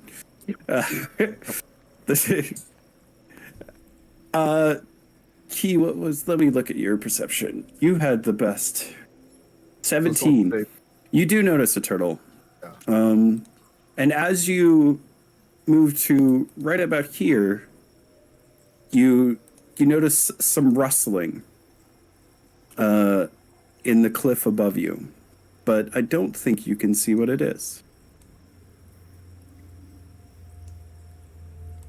So I moved everybody forward. Oh.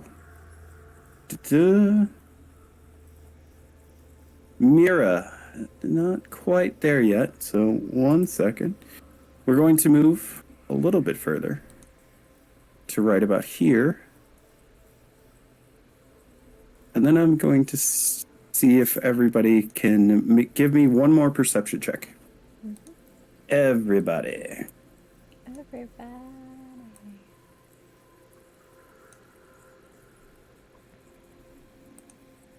Oh, Ooh, a 20.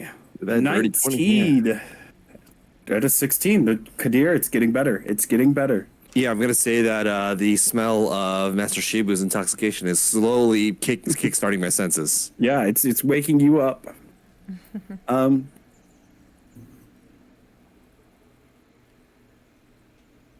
You are certain that there is something on that cliff as you guys pass by. What it is, you are not sure of, but there is something or someone moving around there. he's going to move towards deer. Suddenly, the horses come to a stop. And Mira, you notice there is 2 kobolds standing in the path who seem to be motioning you to come closer. Do they look threatening? You know, that really depends on your opinion of kobolds, I suppose. Would I have seen? But you can kobolds give me before? an insight check to Yeah. see. Yes, let's do that. 7. No, they look friendly. They probably have something to drink. I was wondering if I could roll an insight too, since I'm looking at them as well. Yeah, if you can see them, you can see them. And if you want to roll an insight on them, you can.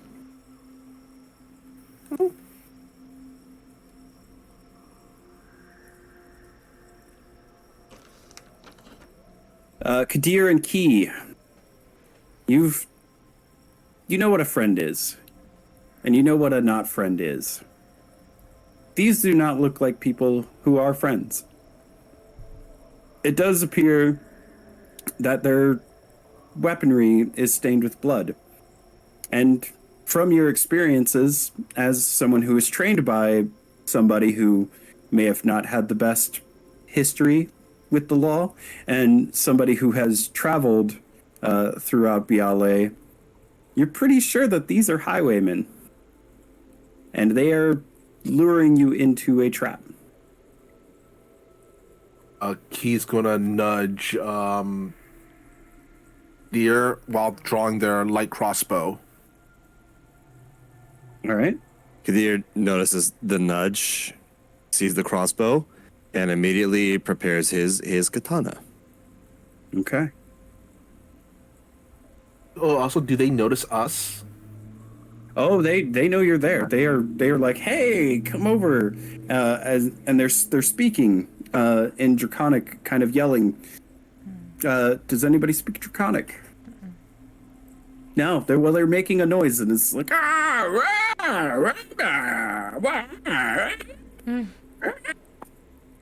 He's gonna call out, "Hello, are you bandit type people that we're gonna have to kill, or are you friendly?"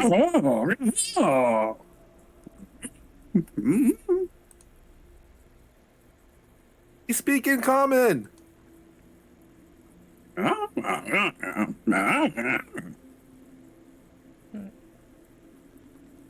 Key, do you understand them? Does Draconic have any similarity to Dwarven? Not at all. But it's a Look, good try. I appreciate the effort. Keith's gonna look over at Mira and goes, "Nope, not at all." They don't seem that dangerous. Oh, they- they do have blood on their weapons, so that's Master Locke always told Key that that's not a good sign. Key, with your massive perception, you do notice that one of them has begun to come down from that cliffside and is stealthing in your direction. Well, he thinks he's stealthing, but he is heading in your direction. And he might be stealthing if you didn't have a 20 for your perception. He is coming in your direction with a crossbow ready, coming closer. Did Key fire off their crossbow before? He can. Okay. Go ahead. Roll for the attack. Let me You just see have to here. click your crossbow and it should do it for you.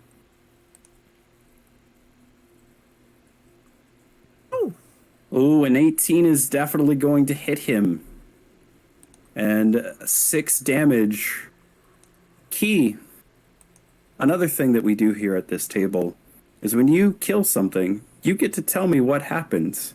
So, Key, tell me what happens when you end this not so sneaky kobold's life as he tried to sneak up on you. While Key is what it looks like focus on the two kobolds in front of them, honestly, without looking, just like draws out, extends their arm out with the crossbow and just fires it off. Crossbow just goes off with a twing, just sticks that kobold right between the eyes, and the body just goes limp and falls like a slinky, but kobold, like a kobold slinky, down the side of the mountain, the hill, whatever it is. And he does with a thump and a slight. He falls to the ground, blood coming out of his now body. It's not polite to sneak up on people. Key, what the? I what the need fuck? everyone to roll initiative.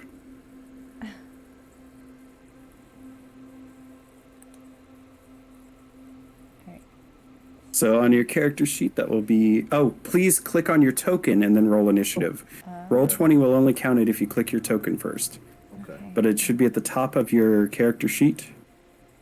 Not know that. I moved. No, it's fine. I the lower roll. Oh, it loaded an old initiative. Let me clear that up. Ignore the dinosaur and dog and I don't see a dinosaur. tabaxi. So I will clear that up.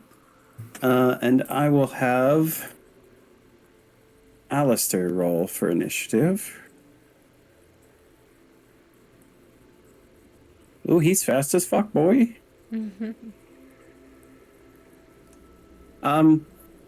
Before anything else can happen, as the body hits the ground and is fresh, you suddenly hear a loud, squelching scream coming from the two kobolds in front of you as they disappear into the sand.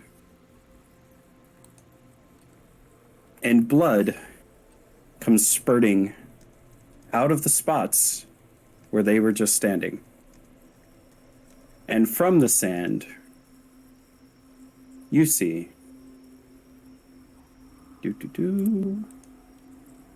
two not so friendly creatures.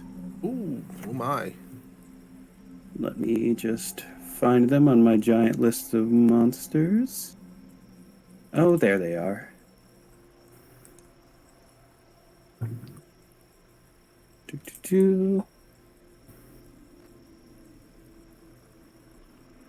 So there's one, but he's about this big.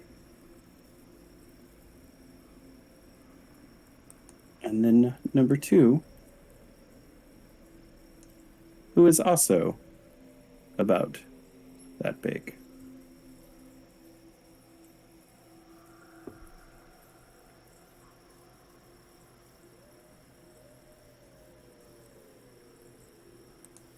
All right, before you, where those kobolds once stood, are now 2 giant scorpions. Their pincers click and clack, blood from the kobolds dripping, their eyes seeming to glow under the moonlight. And so does their carapace.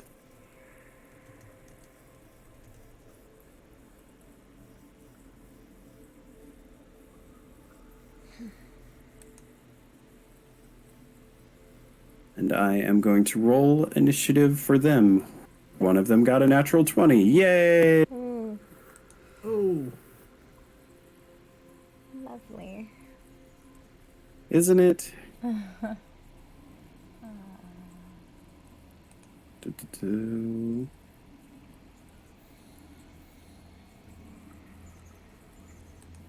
And that says bird, but it's actually a giant scorpion. So ignore that where it says bird. Bird isn't in this episode.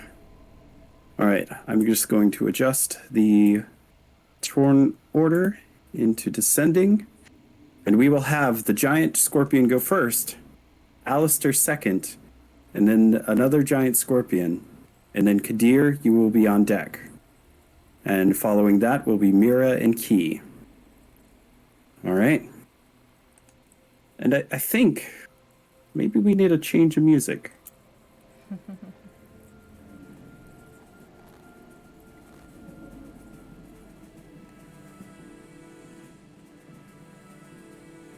Perfect.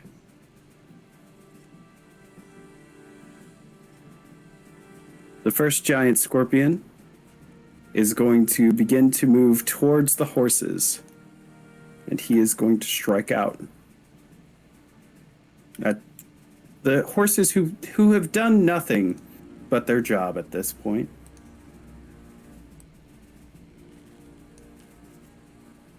And they are going to swing with their massive claws.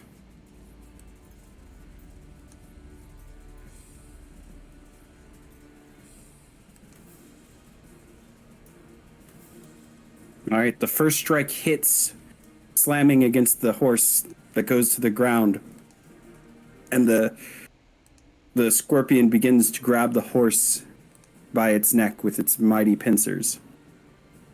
And then it is going to strike once more with a different attack. Apologies.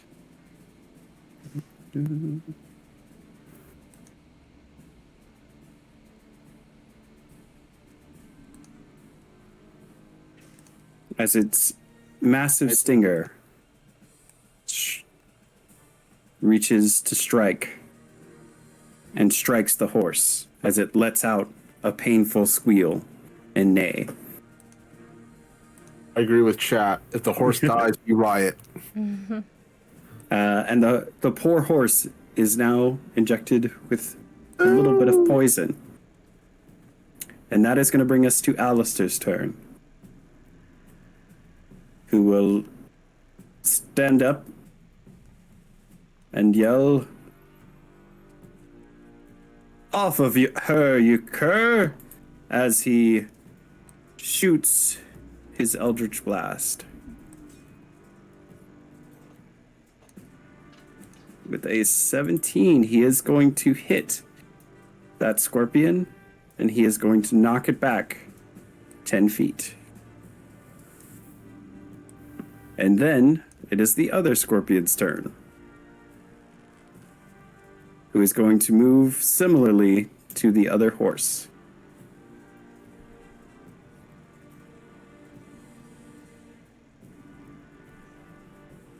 With a similar set of attacks, a claw and a sting striking down the horse, grappling it once more, and poisoning. Now both horses have been struck and poisoned and are laying on the ground. And Kadir, brave samurai, you are up. All right. First things first, we got to use a bonus action here. I'm gonna pop. So first things first, as the sword's out, from a bonus action, I'm gonna take the bottle of sake that I had from earlier, take a sip of it, and then spit on my blade. And what I'm doing is I'm activating Fighting Spirit. So I'm gonna put that in the chat for you. So again, starting at 3rd level, which we're at level 3. So my bonus action gives me advantage on weapon attacks until the end of my turn, and I get 5 temporary HP. Nice. Go ahead and add your temporary HP to your character sheet. Cool. And now that was my bonus action. So I'm going to go up to this scorpion. Let's see. I'm just measuring it real quick. I'm going to move myself over there. Yeah, To the scorpion. Cool. And do I need to click his token to attack him, or? Nope, you just roll for the attack, and then I tell you whether or not it hits him. All right. I am two-handed this katana here, and it does get the advantage. So we're gonna attack it. Go for it. Let's rock. Save the horse before chat riots. Is that Ooh, that is a natural 20 cool? because of your advantage. Yeah. You had all your bad rolls, and now you are I believe our first nat 20 of the night. Yes. Second nat 20. But certainly the first nat 20 of combat. Yes. Congratulations. Nat 20 plus 5, so a 25 total, doing 16 slashing damage. And I'm going to go ahead and tell you, a nat 20 definitely hits. Out of curiosity, so is the scorpion still up though? Oh, he's still up, but he has lost his grapple. Okay. He had grappled the horse, and he has now lost that grapple, and it doesn't seem like he can close that pincer claw on that hand anymore. Okay, so because of that, so I've already used my attack, only one attack, plus I used my bonus attack, but I do have the slasher feat, and slasher feat, if I score a critical hit with slashing damage, the creature is grievously wounded until the start of my next turn. The target has disadvantage on all attack rolls. Oh my god. Yeah. Yes. So yes, it does. Okay. So that ends my turn. There you go, chat. He's saving the horse. You're welcome. Save a horse. Now, Mira, you are up. And Key, you are on deck. All right. I don't have time for this. I am going to...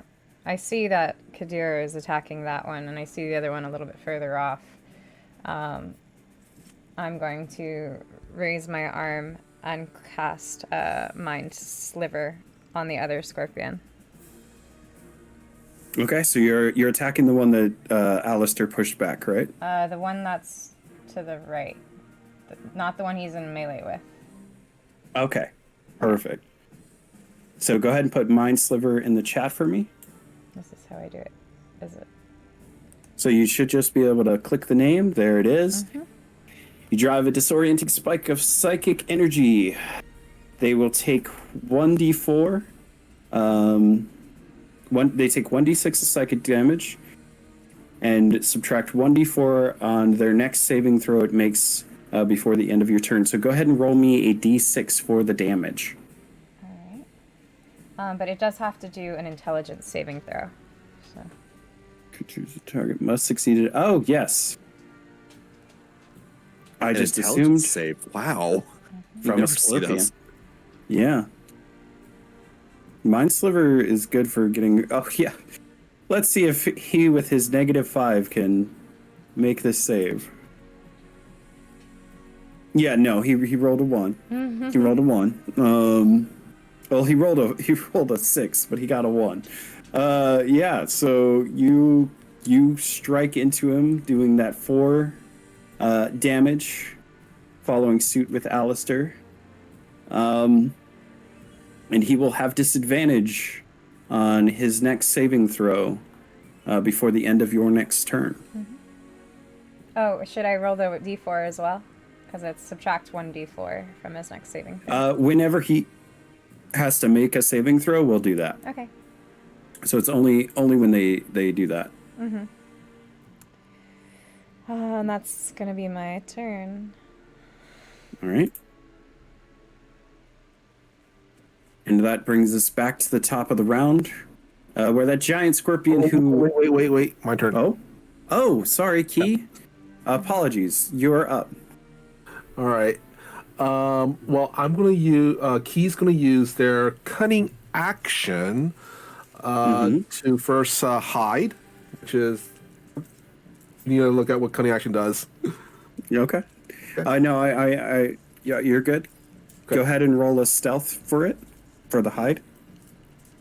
And I do have advantage on this, I believe. Which is a good thing. Yeah, that is a good thing. All right. So you are a stealthy little slime as you disappear. And Mira, you could swear he was back there a minute ago. And now he's not. And he's so obvious but all of the time that it's a little odd. What Key does is Key slips up from the back of the wagon, but still sticking to the wagon. They're going to kind of wedge their slimy self between the axles of the wagon. So you want to go under the wagon? Yeah. Not on the Okay. ground, axle. Got it. And then Key's going to take aim with their crossbow and fire out. We'll say... Now, I will be that guy. You're going to be firing through two horses at that level that are both on the ground. So you're going to be firing into cover if you're trying to hit a scorpion from that angle.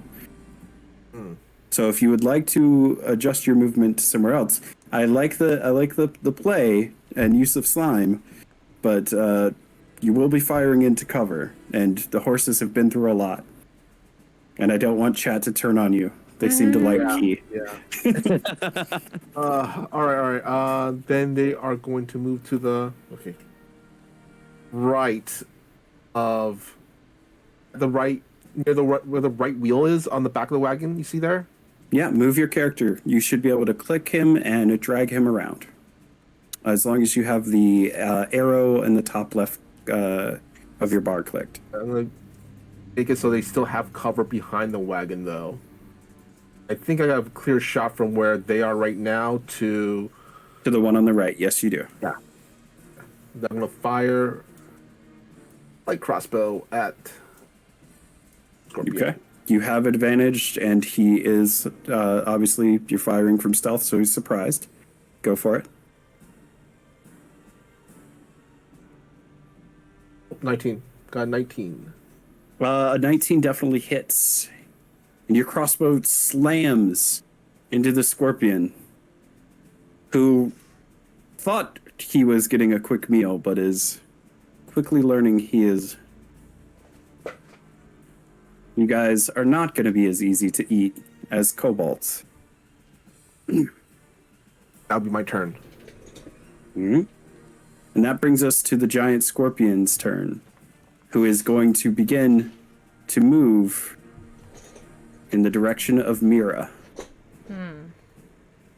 and Alistair, where he is going to take a claw attack in the direction of Mira.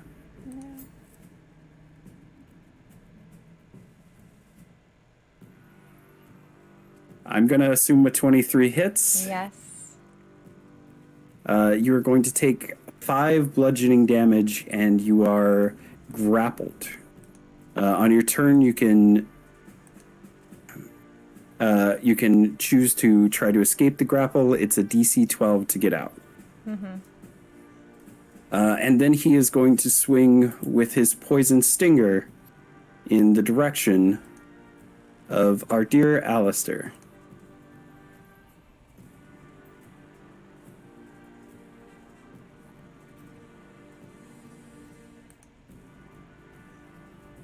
And I believe that is a miss on Alistair. DM, question for you. Yes. If the Scorpion went after Mira first, but somehow, but was he still, if he's moving towards Mira and he moves within range of Alistair, does Alistair get an opportunity attack because he's striking at Mira, but within range of Alistair? He does not. So opportunity attacks in 5e specifically work if you move out of threat range of a target. I see. Gotcha. And it has to be a movement of your choice. I've tried to telekinesis people into opportunity attacks, but I see. If a character chooses to move out of threat range of 5 feet, then they invoke an attack of opportunity. That's where your opportunity attack. Just want to make sure. No, perfect. It's a good question. And I do love when people are like, hey, can we hit it? I'm always going to ask you if I can hit a thing, just letting you know. Yeah, I appreciate that. So that giant scorpion's turn is done.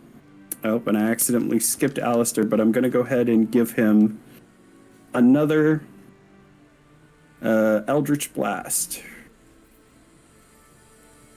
Same one, just like before.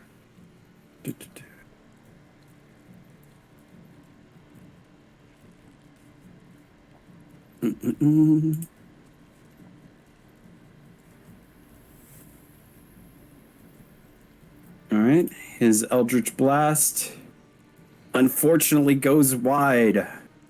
With an 8, he is not going to hit the Scorpion. As he tries to save his new navigation partner, Mira. Our other Scorpion is going to now turn its attention at our dear Samurai. The Scorpion lashes out with its massive claw.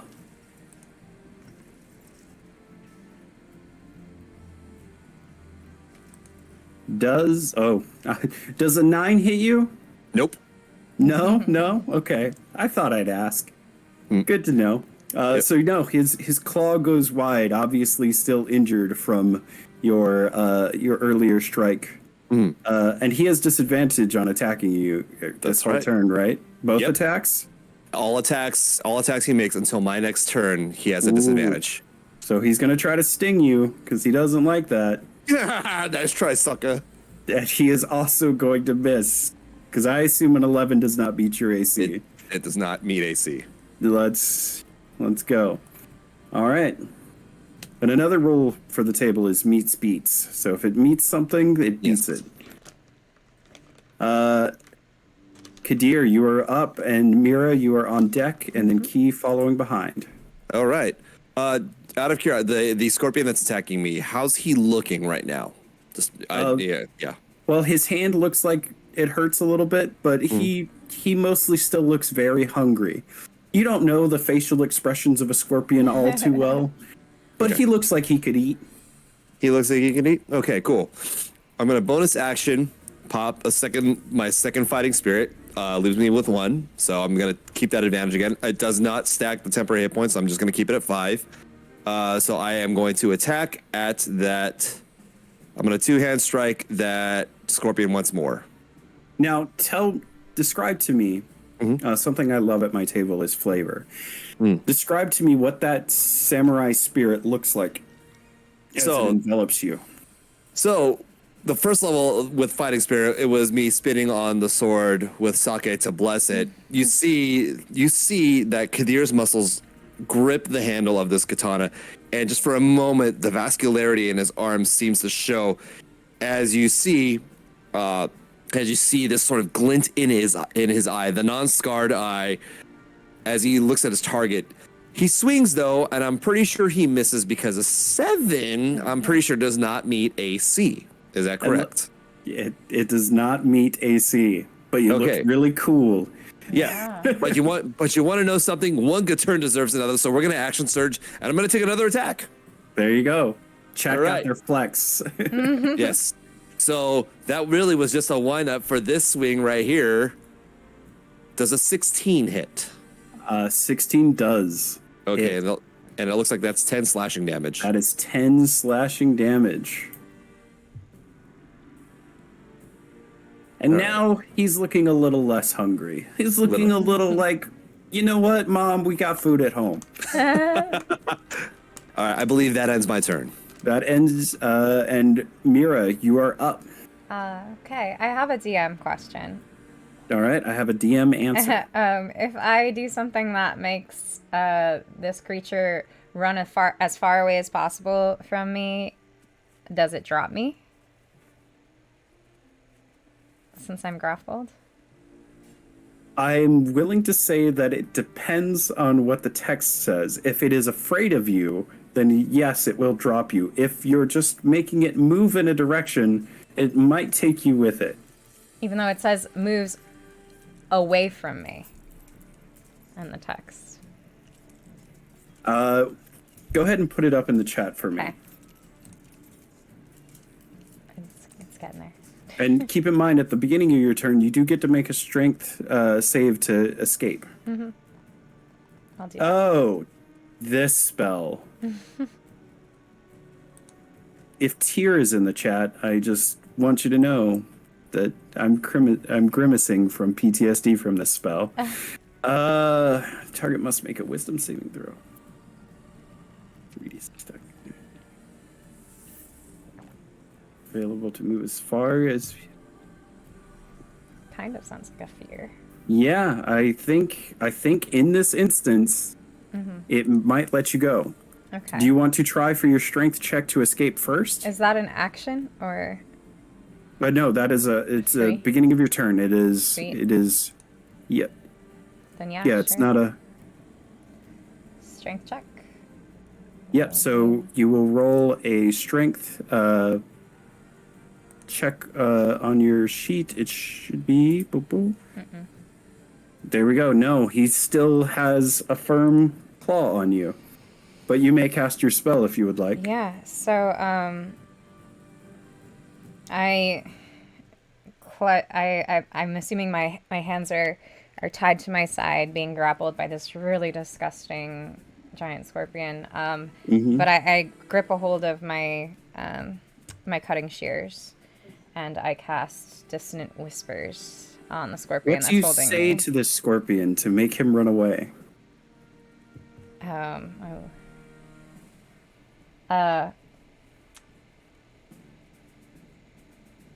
Get your ugly claws off of me. Your mother never loved you.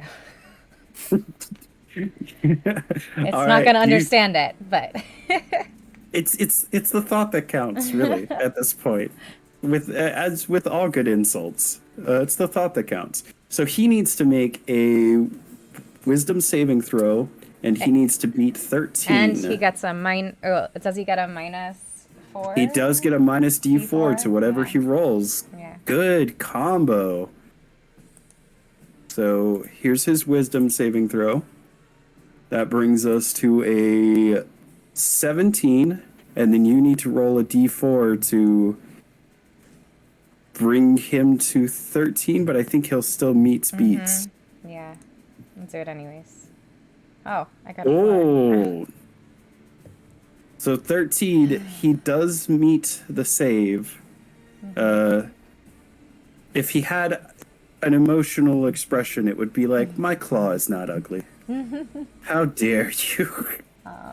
I still takes half damage, but doesn't move. He does. So roll 3d6 Yep. psychic damage. Let's see, on a failed save, he still takes the whole damage. Oh no, sorry. On a Yeah. failed. Half as much on a successful save. So. All right, so he's going to take 6 damage. And he might just have to call his mother after this. And I'm still stuck there. And you are still stuck there. Yep, that's all I can do, I think. All right. That's the end of your turn. No bonus action that you would like to take or anything?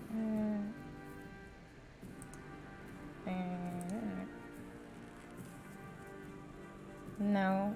Obviously, you can't move, so. Yeah, I can't do anything that would help me as a bonus right now. Okay. That brings us to Key. It is your turn. All right. Key is going to use cutting action to actually dodge. Not dodge. I'm sorry. Dash. And I'm gonna have them move over here behind the cover of this. I'm guessing cacti. That is a cacti. I don't know if you need to dash for that. That's within your movement. Okay. You've got 30 feet. You could go all over there if you want. Okay. Then I will move. Okay. Right. Darn it. I'm trying to. Ah, screw it. Right there. Make sure you can see through the cactus. Yeah, I think I can still see through the scorpion. There. I can still see the scorpion from there. Okay, good. If you can see it, you can see it. That's the roll. Yeah. And from this vantage point, it's basically behind Mira, so I'll have a key try to fire another crossbow bolt Go to for the it. backside of the scorpion. Let's see here. Take your shot. Right. 14. A 14 does hit. Yeah. And that's a 7 piercing damage. All right, and he takes it as the crossbolt slams into that carapace near where his tail begins. Anything else you would like to do? I think that's all I can do now. That might be my turn. All right. It is going to be the giant scorpion that has our dear Mira in hand. They are going to squeeze in with their claw, trying to damage our grappled Mira. Unfortunately, they are going to have advantage on this. Not that they need it. A 22, I assume, hits. Yep. Ooh. You're going to take another 4 bludgeoning damage. And then he is going to, again, try to sting Alistair with a nat 20. Ooh. He is going to take that hit, unfortunately. As spry as he is, that is going to hit him. And he is not looking well. As that hit strikes him.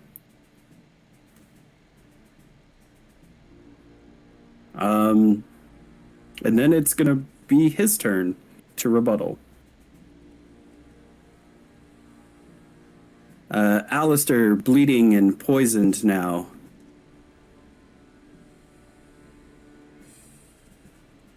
Is going to once again cast his Eldritch Blast.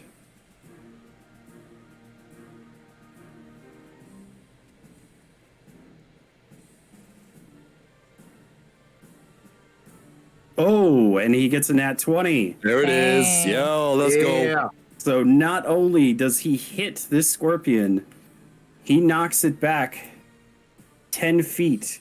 And he hits the spot where Mira is being held.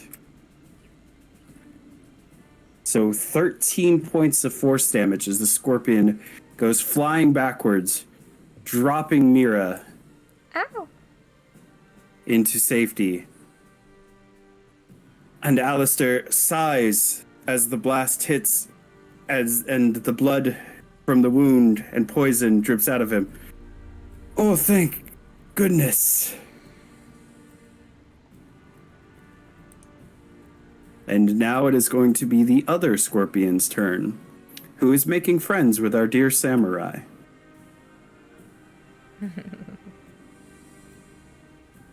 The scorpion is going to swing out again with its mighty claw.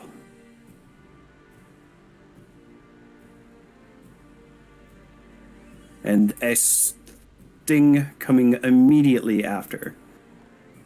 Those attacks were not with advantage, right? They were not. So And- that's 11 and 5. Yes. Oh, sick. Not only is it a 5, the scorpion got a natural 1.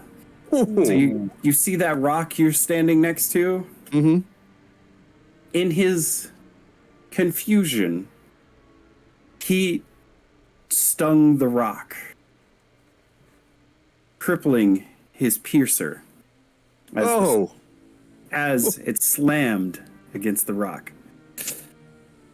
Kind of like stubbing your toe, but in the worst way. That is not fun. And with that, Kadir, you are up. I'm going to save that last fighting spirit. So I am literally going to just strike one more time. Two-handed. I'm assuming a 23 hits, though. Yeah, you did not need it. So 12 slashing damage. And he takes it to the face, and he's looking rough. You don't see many scorpions, but this one's seen better days. The expression on Kadir's face is almost this. There's like a glint of enjoyment of battle, but it's not like overtly like I'm enjoying this. He's clearly focused, but he like intent on knocking this thing out and getting it out of the way. So when he sees that it hasn't died yet, and he's given it some pretty dang good shots, he's like, oh, you hear him mutter, "Worthy opponent," and that shall end my turn. All right. Mira, you are up next, and Key, you're on deck. The one that attacked me, how is it looking? Oh, if the other scorpion has seen better days, this one has not. He has lived a life of nightmare, as his carapace seems to be dented from the massive force that has hit him. A small tear seems to come from his eye from the mind sliver that hit him. He's looking rough. He is bloodied for sure. I'm going to then reach out my shears and cast another mind sliver at him. Go for it. And tell me what it looks like when you cast Mind Sliver. So, I'll whip out my shears in front of me. This one, you don't see much, but in the stream from the edge of my cutting shears towards the scorpion, it seems like the air in the direct line starts to shimmer and almost have smoke in it momentarily as my psychic energy enters its mind. Got it. And so he needs to make another saving throw. Intelligence saving throw, yep. Which he, as we know, giant scorpions are famous for. Their massive intelligence. It's a 5. He does not get anywhere. All right. So go ahead and roll that d6. 5 damage. Ooh, 5. Almost max damage. Nice. So he is going to take that 5, and they don't cry. They don't have tear ducts. But if he could, he would be crying. And that's the end of my turn. All right. Key, you are up. Before I take my turn, I just want to say that I just realized something. Because I'm not familiar with 5th edition D&D on Roll20. I haven't been using my sneak attack damage. Oh. Yeah. Key. I mean, you can now. Can now. I'm going to do it now, but I just realized that. Classic Key. Yeah. Go for it. So anyway, I'll play D&D usually on Roll20. It's fine. He's going to, from their cover behind the cactus, fires off another crossbow bolt at the giant scorpion Mira and Alistair were attacking. Okay. Now, I will say you didn't stealth as your cunning last time, so you don't have... you're not hiding. You hit him last time, so... Okay, well, I'll roll stealth then this time then. I think you could use your cunning action as a bonus to stealth. Is that what you want to do? Yeah. Okay, then do that first, unless you have steady aim. Okay, 21? there we go. right. You're pretty stealthy. Go ahead and roll with sneak attack.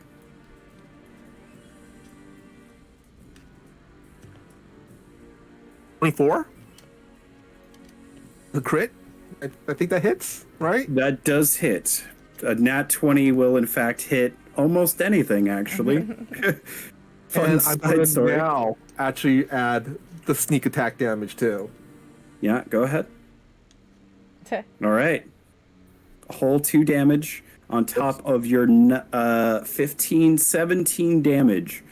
Key, what does it look like as you assassinate the scorpion that once held the life of your friend in its scissors? Well, he's going to, from their cover, like, all right, y, under their breath, going, y equals x squares 3, wind velocity, and just then, as they finish their calculation really quickly, fires off that crossbow bolt, which goes off with a twang. This one goes. Go, Jeremy. How blue could I get? It's a scorpion. You can get bluish. Okay, so it goes literally up the backside of that scorpion, all the way through its body and out its mouth, and that crossbow bolt's going to stick into the side of the wagon. Okay. And you skewer the scorpion. And it falls lifeless. Blue-green blood oozing out of it, dead to the ground. And since it is dead, it does not get the next turn. Alistair will, in fact, take his turn. Alistair is not looking too well. In fact, some would say that he is dying, and he needs to take poison damage. So let's see how much he takes. 3. Alistair holds on with, just so everybody knows, 1 HP. Your charming friend has seen better days. But he did try to save Mira, and that's what matters. He is going to cast... he has no healing spells. He's going to cast Armor of Agathis on himself. Nice. At level 1, giving himself 5 temporary hit points.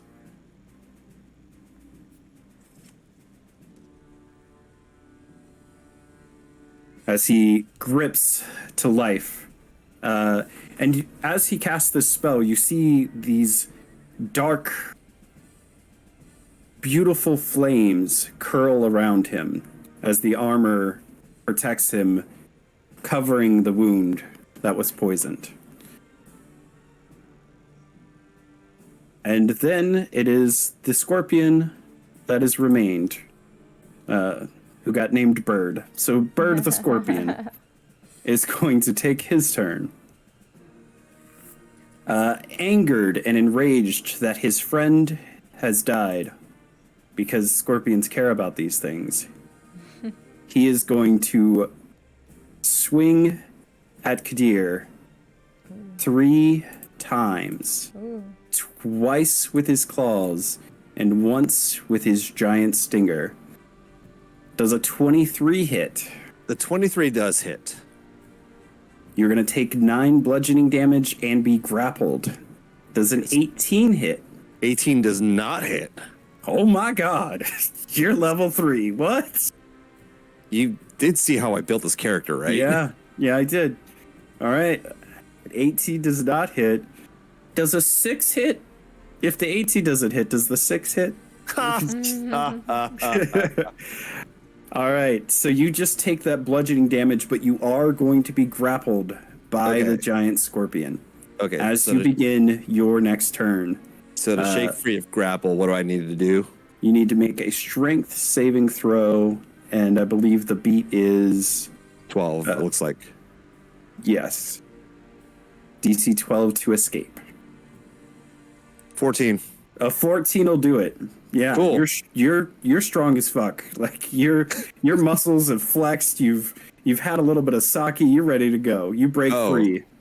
Yeah. So in that moment of breaking free, immediately the hand reaches for the sake, takes a swig, spits back on the blade, pop the last fighting spirit. Let's get advantage on that last one. Whatever, it's gonna, it's the last use. We're gonna use it, and we're gonna take one last swing at what's his name? Bird? Bird the scorpion. This is with He has a advantage. family. He has a family, He was going to retire tomorrow. but a 24, right? A 24 hits. A 24 absolutely hits. So that's 12 yeah. slashing damage. As the scorpion still stands. What? On all 8 of its trembling legs. As blood drips out of it, it is barely clinging to life. And that brings us to Mira. I shift my focus since the other one went down to the one attacking Kadir. And I'm like, oh, we can't have that. And again, mind sliver into that one's mind.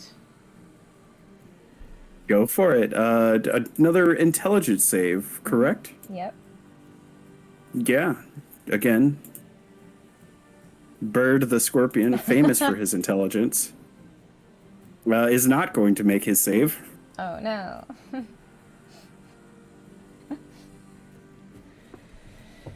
And I'm going to ask a question as you rolled a 1 for damage. Mm-hmm. What does it look like when you kill the scorpion with your mind sliver and your 1 point of damage?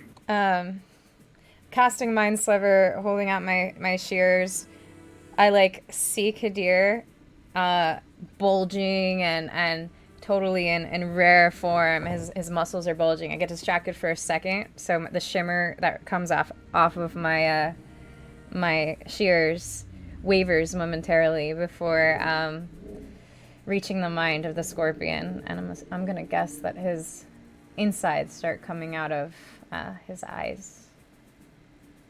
And they do. All of his eyes, which are a lot because he's a scorpion.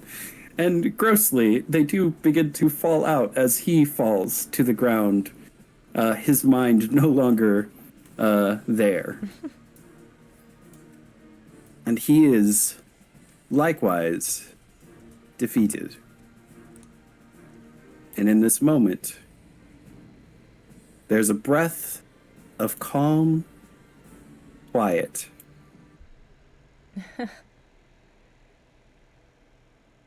And the night and the sound of the night begin to return as the scorpions are vanquished.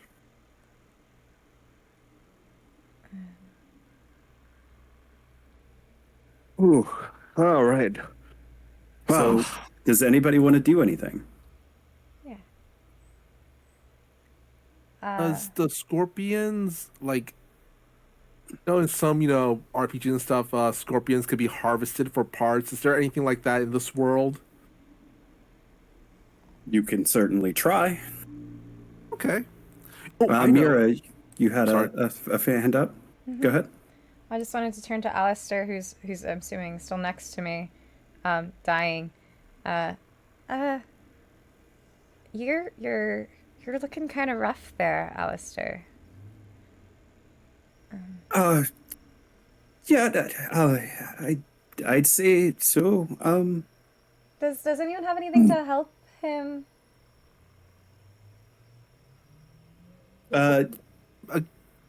You see, as you ask that, Augustus is shaking, but holding a healing potion out to you. And it does appear to be. 1 second.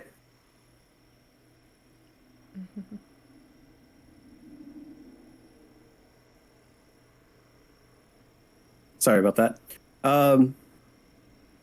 So he holds out the potion, and it does appear to be a good quality potion. And he hands it to you, and he's like, yeah, sure. Oh my gosh, I can't believe. Yeah, please take this. Do you have any more? I could look through my pack. Just give me 1 second. And he begins to dig in a bag of holding that is green on the outside and a little different from bag of holdings you've seen. What would you like to do with the potion? Key, did you say you could help too? I Master Locke gave Key some medical training. Maybe you should try first. And we could hold on to this in case we need it. Okie dokie. So Key, go ahead and try to patch him up, I guess. As the armor, the flaming armor begins to fade, and he collapses against the wood of the wagon. I'm not exactly sure which one I could roll here because I do have medicine, but I also have a herbalism kit. I will say whichever one you prefer. Okay, I'll use some medicine then. I'm also proficient in that one. Yeah. Both. 17? All right. You stop the bleeding completely. Now roll your herbalism kit. Okay.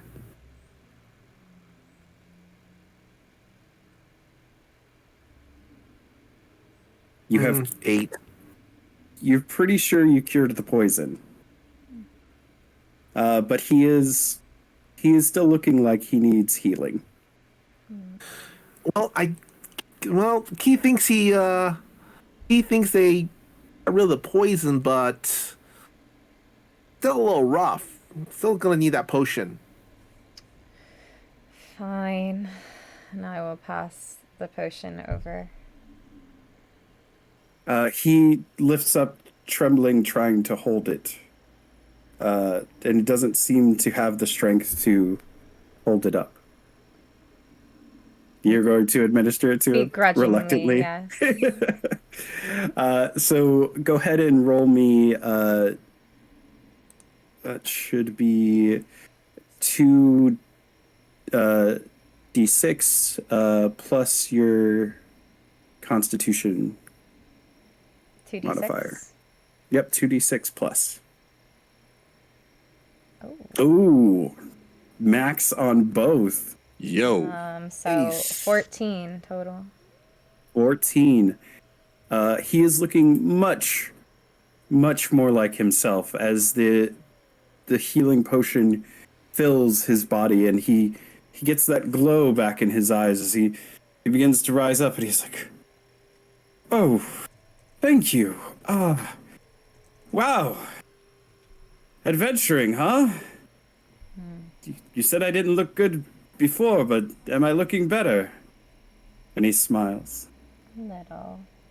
A little. I will take it. And so that's going to be plus 14. Cool. Yeah, he's almost back to full health with that. And does anybody else want to do anything? Yes, Key. Key's going to go back to harvest the parts of the scorpion, especially poison glands. Okay. That's smart, actually. Go ahead and try to do that. Roll a survival for me. Kadir, what would you like to do? I'm not good at it, but our horses are not looking good. Can I No, they are not. Yeah, I mean, not like I have anything to like really help them, but can I like try to help the horses by animal handling? Normally it would be a medicine, but I will let you pick either medicine or animal handling. Not that it matters because they're both the same score to me. Okay. I thought you asked because you had something, but go for it. Well, I figured it was an animal, and let's see. Nope, I ain't helping at all. You are definitely holding the wound closed on one Okay. horse. And I'm literally just gonna be like, hey, buddy, it's okay. Come on, stay with us. We need you. Don't you? And I'm just trying to at least keep everything together. All right. Mira. Yeah. I can't help the horses, but maybe Key can. But I do want to turn to everybody and be like, what happened with the kobolds? Did the kobolds turn into the scorpions? And how did that happen? Because they didn't seem very smart.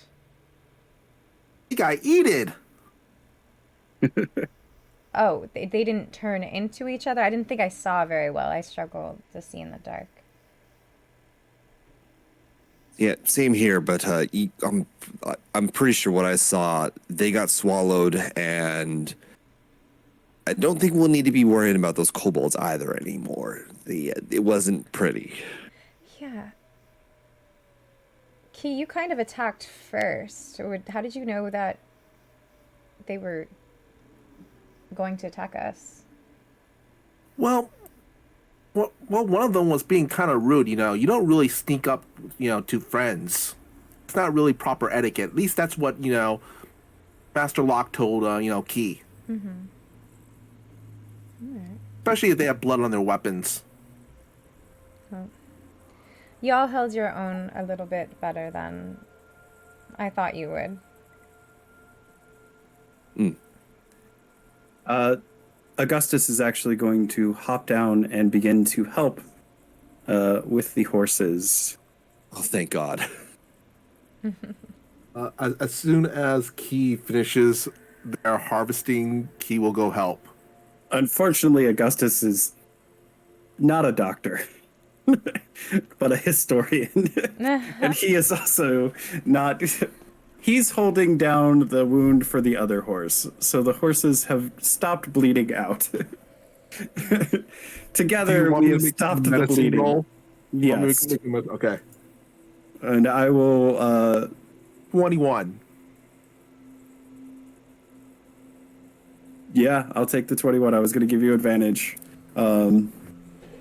So, yeah, you successfully close the wound and heal the poison of both horses, who look rough, but have survived.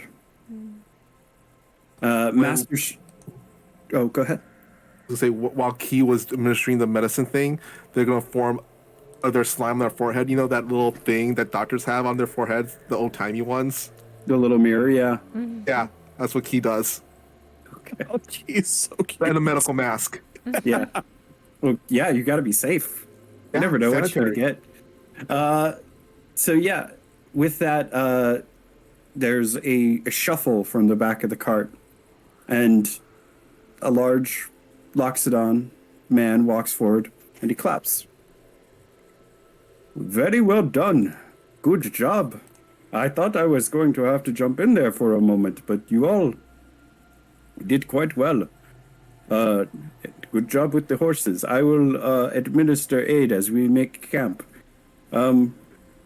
Please, relax. You are safe now.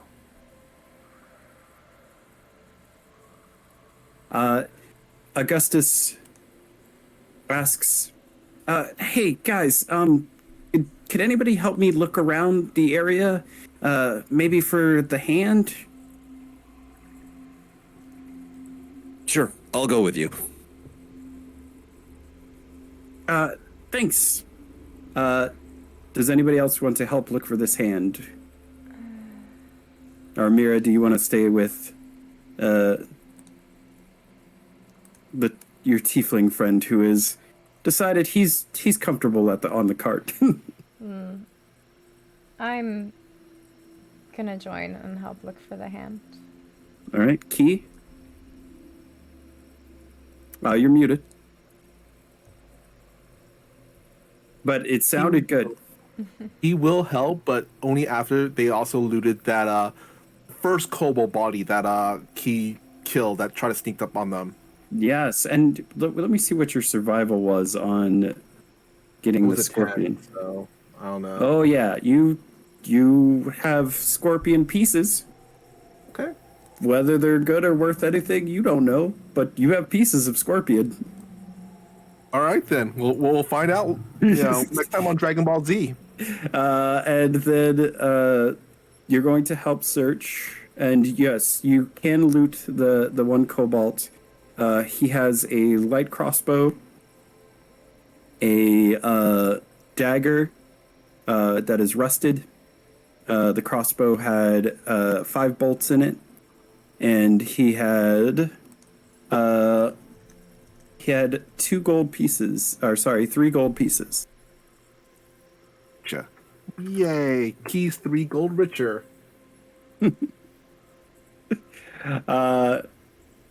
And yeah, so the group begins to search. Feel free to move around the map as you would like at this point. And it's nighttime, right? It is nighttime. I cast dancing lights. Oh, go for it. Yeah. Smart move. Smart move. What do your dancing lights look like? Each they're like almost like little circles, little orbs each, but the edges seem to like shift a little. So it's like when you focus on it, it's almost like they're out of focus, but each one is a different color. And they're like going through like rainbow prismatic colors. And there's 4 of them. Let's see if I can make this easy on myself as I reveal the map. Can you see everything? Maybe. Oh, maybe I need to do this one. Sorry. Let there be light. Nope. Roll20 is a great system, and I hope that they sponsor us. Going to happen. It's going to happen. Give us the light. Give us the light, Roll20. Turn it on. Reveal. Reveal yourself. Okay, this is what I'm going to do instead because oh wait, maybe it's a Jeromy mistake. Let's check. God, what was the Warcraft code for fog of war off? Type that in the chat right now. Type that in. How do you turn off fog of war things? I'm going to instead do this. You're going to see Mira bounce around a little bit. Don't worry about that. She's fine. Yeah, Kadir's watching like, whoa, what? How are you doing that? These are just her lights exploring. Right? Oh, and that still didn't reveal everything. I have one more fix for this. An act of God. I'm going to turn on daylight mode.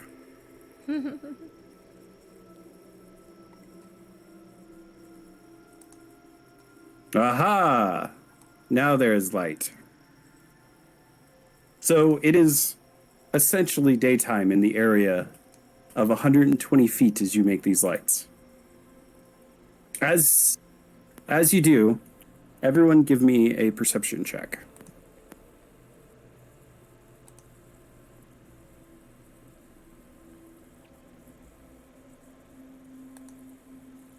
Kadir with the 12, Key with the 7, and Mira with the 14. Mira, I got advantage on that though. no. Unless you have a reason you would have advantage, like a feat or something. Oh, okay. No, because I'm proficient in it. Because you're what? Oh, no. Proficiency doesn't give you advantage. It already adds that extra +3 to the score for your proficiency. Gotcha. But I appreciate the effort. Mira, you begin to notice that in this area, and I am clicking so you can see, the rocks seem to form up into 5 large stones. And as you approach, he will approach with you.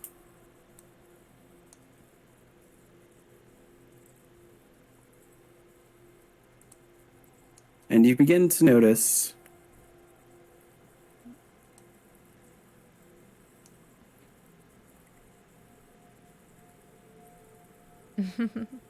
the stones appear to be a particular shape. It's a hand.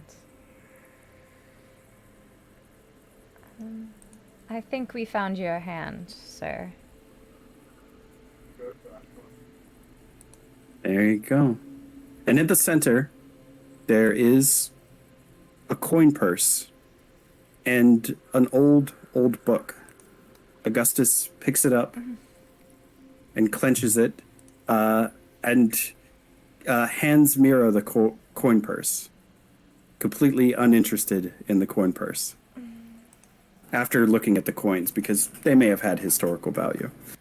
Okay, so nothing terrible happened to it when he opened the coin purse? No, nothing bad happened.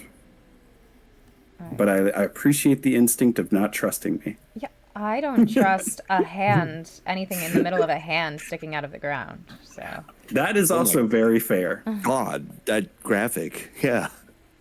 Then you each make camp. And Augustus does seem quite happy as he works diligently through the night. Shibu lets you know. Each of you have passed. You should be quite proud. We will begin the journey home. And you will start your adventures as adventurers. Hooray! Oh, that was Mira, a lot of the- energy. Mira, the coin purse you have has inside of it 40 gold. Nice. And nobody else saw you get handed the coin purse, so do with that what you will. I will. The evening passes without occasion. And each of you begin the evening. The day passes without occasion. And each of you begin the journey home. It worked. Through the deserts of Biale, back to the home of Ki, Juaren. You have passed your test. You travel back, prepared to celebrate with revelry.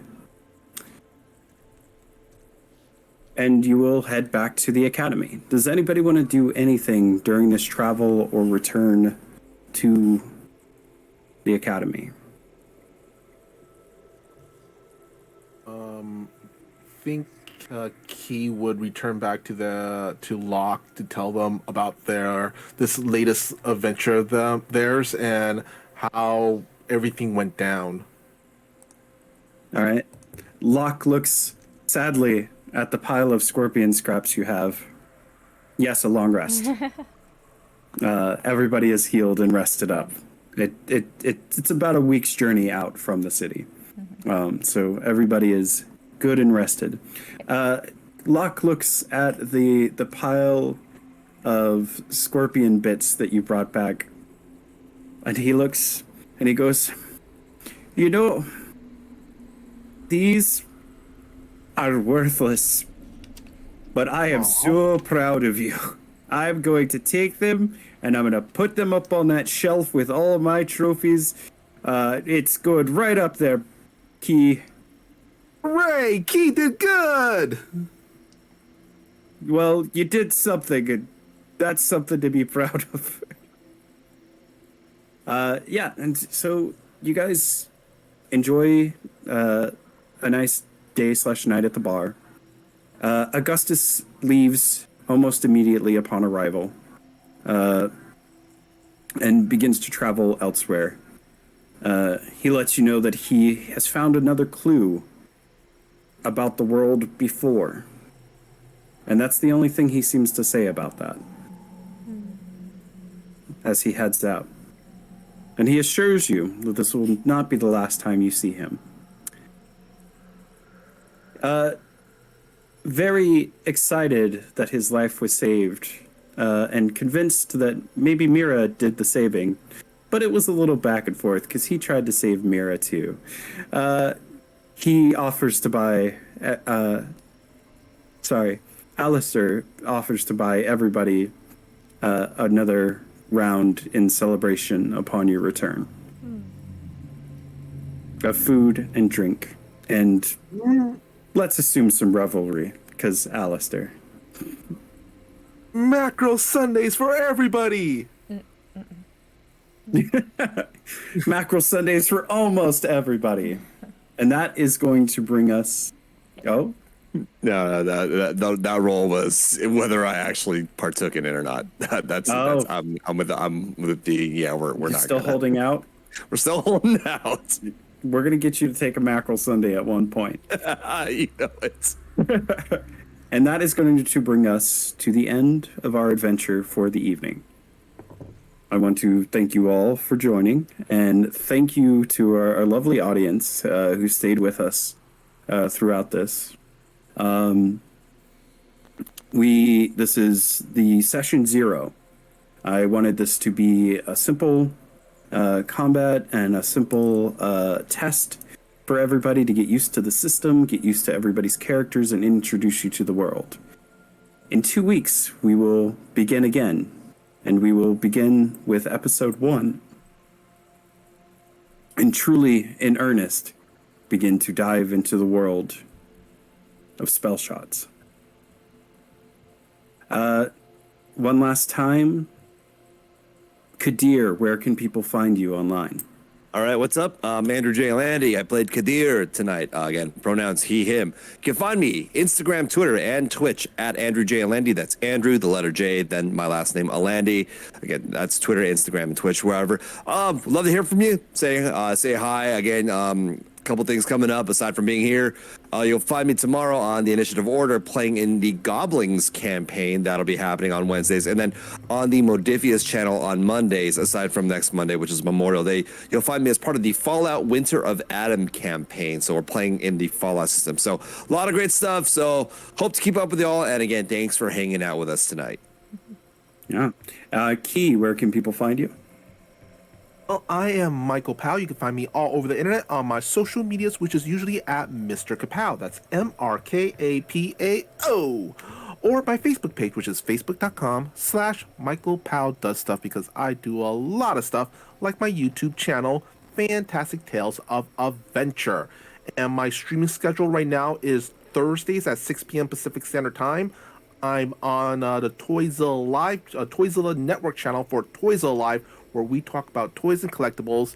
And this upcoming Friday, where I'm going to be playing Modern Age, the TTRPG, on the Johananon channel. And usually every Sunday, I'm either playing solo TTRPGs or I'm playing classic JRPGs. Like right now, we're going through Breath of Fire. So, yeah. Breath of Fire 3 is one of my favorite games of all time. Jem, Mira, where can they find you? You can find me here. Next Monday here on this channel, we are not going to be live on Forging Fates, which is our other campaign on this channel, but we will be doing a recap of some of our past episodes. We'll be doing a marathon next Monday. But most Mondays you can find me here playing Whisper, my chaotic elf druid, or hosting Goodberry Cafe, which is my show where I invite guests to come on the show with me and play a bunch of indie TTRPG games together. It's been really fun. You can also find me at Jamboree on Twitch, on TikTok, on Twitter, and at Gemaginative on Instagram. All right. And I have been your host, Jeromy DeChant, Jeromy with an O, and I am JeromyTV everywhere on the internet, including my own Twitch channel, which I just typed in, and you can click on my name and follow me there if you would like to see me play video games. I play a lot of Pokemon Unite, a lot of variety in my games. That's also the channel where you can make me flex for 500 coins. Fun side note that people seem to bring up. And also this weekend, if you are in Southern California, I will be at Anime Riverside hosting the Hell of a Boss cast panel, as well as a Voice Acting 101 panel. And a Avatar The Last Airbender versus some other show that's not as good as Avatar The Last Airbender panel. I think you know which team I'm on. And that is going to bring us to our end. Yes, don't forget to join the New Age Geeks Discord. Thank you again for New Age Geeks for having us and picking up this show that I was, I think, drunkenly telling Jem about at a party one time. And then next thing I know, we were here. Thank you to Ian McGinty for doing our character art. Thank you to Mazface for doing our layouts. And if you guys stick around, I'm going to ask if Jem would raid Perception Studios, who is another TTRPG group and that we are friends with. Since we have so many of you lovely people, we might as well go flex with that group. Yeah. So please stick around for the raid. It does help us look good. And thank you again. We will be back in every other Tuesday going forward. So we will see you here in 2 weeks. Are we doing an interview show? Oh, but between those 2 weeks, we are probably going to be doing interviews with upcoming special guests. Some of them were in chat, Urahime cosplay, and a few surprise guests that have yet to be announced, waiting for the press to pick that up, but a lot of famous voice actors, animation people, comic book artists, creators, actors as well. We're going to have them be guests on the show and joining us. So for the raid, you do /raid. And then you put Perception Studios after a space with the raid, and there's no space in Perception Studios. It's all one word. Right. Studio. Can I do that after we do our ending screen? Yeah, you can. Okay. So. And thank you all again. See you soon.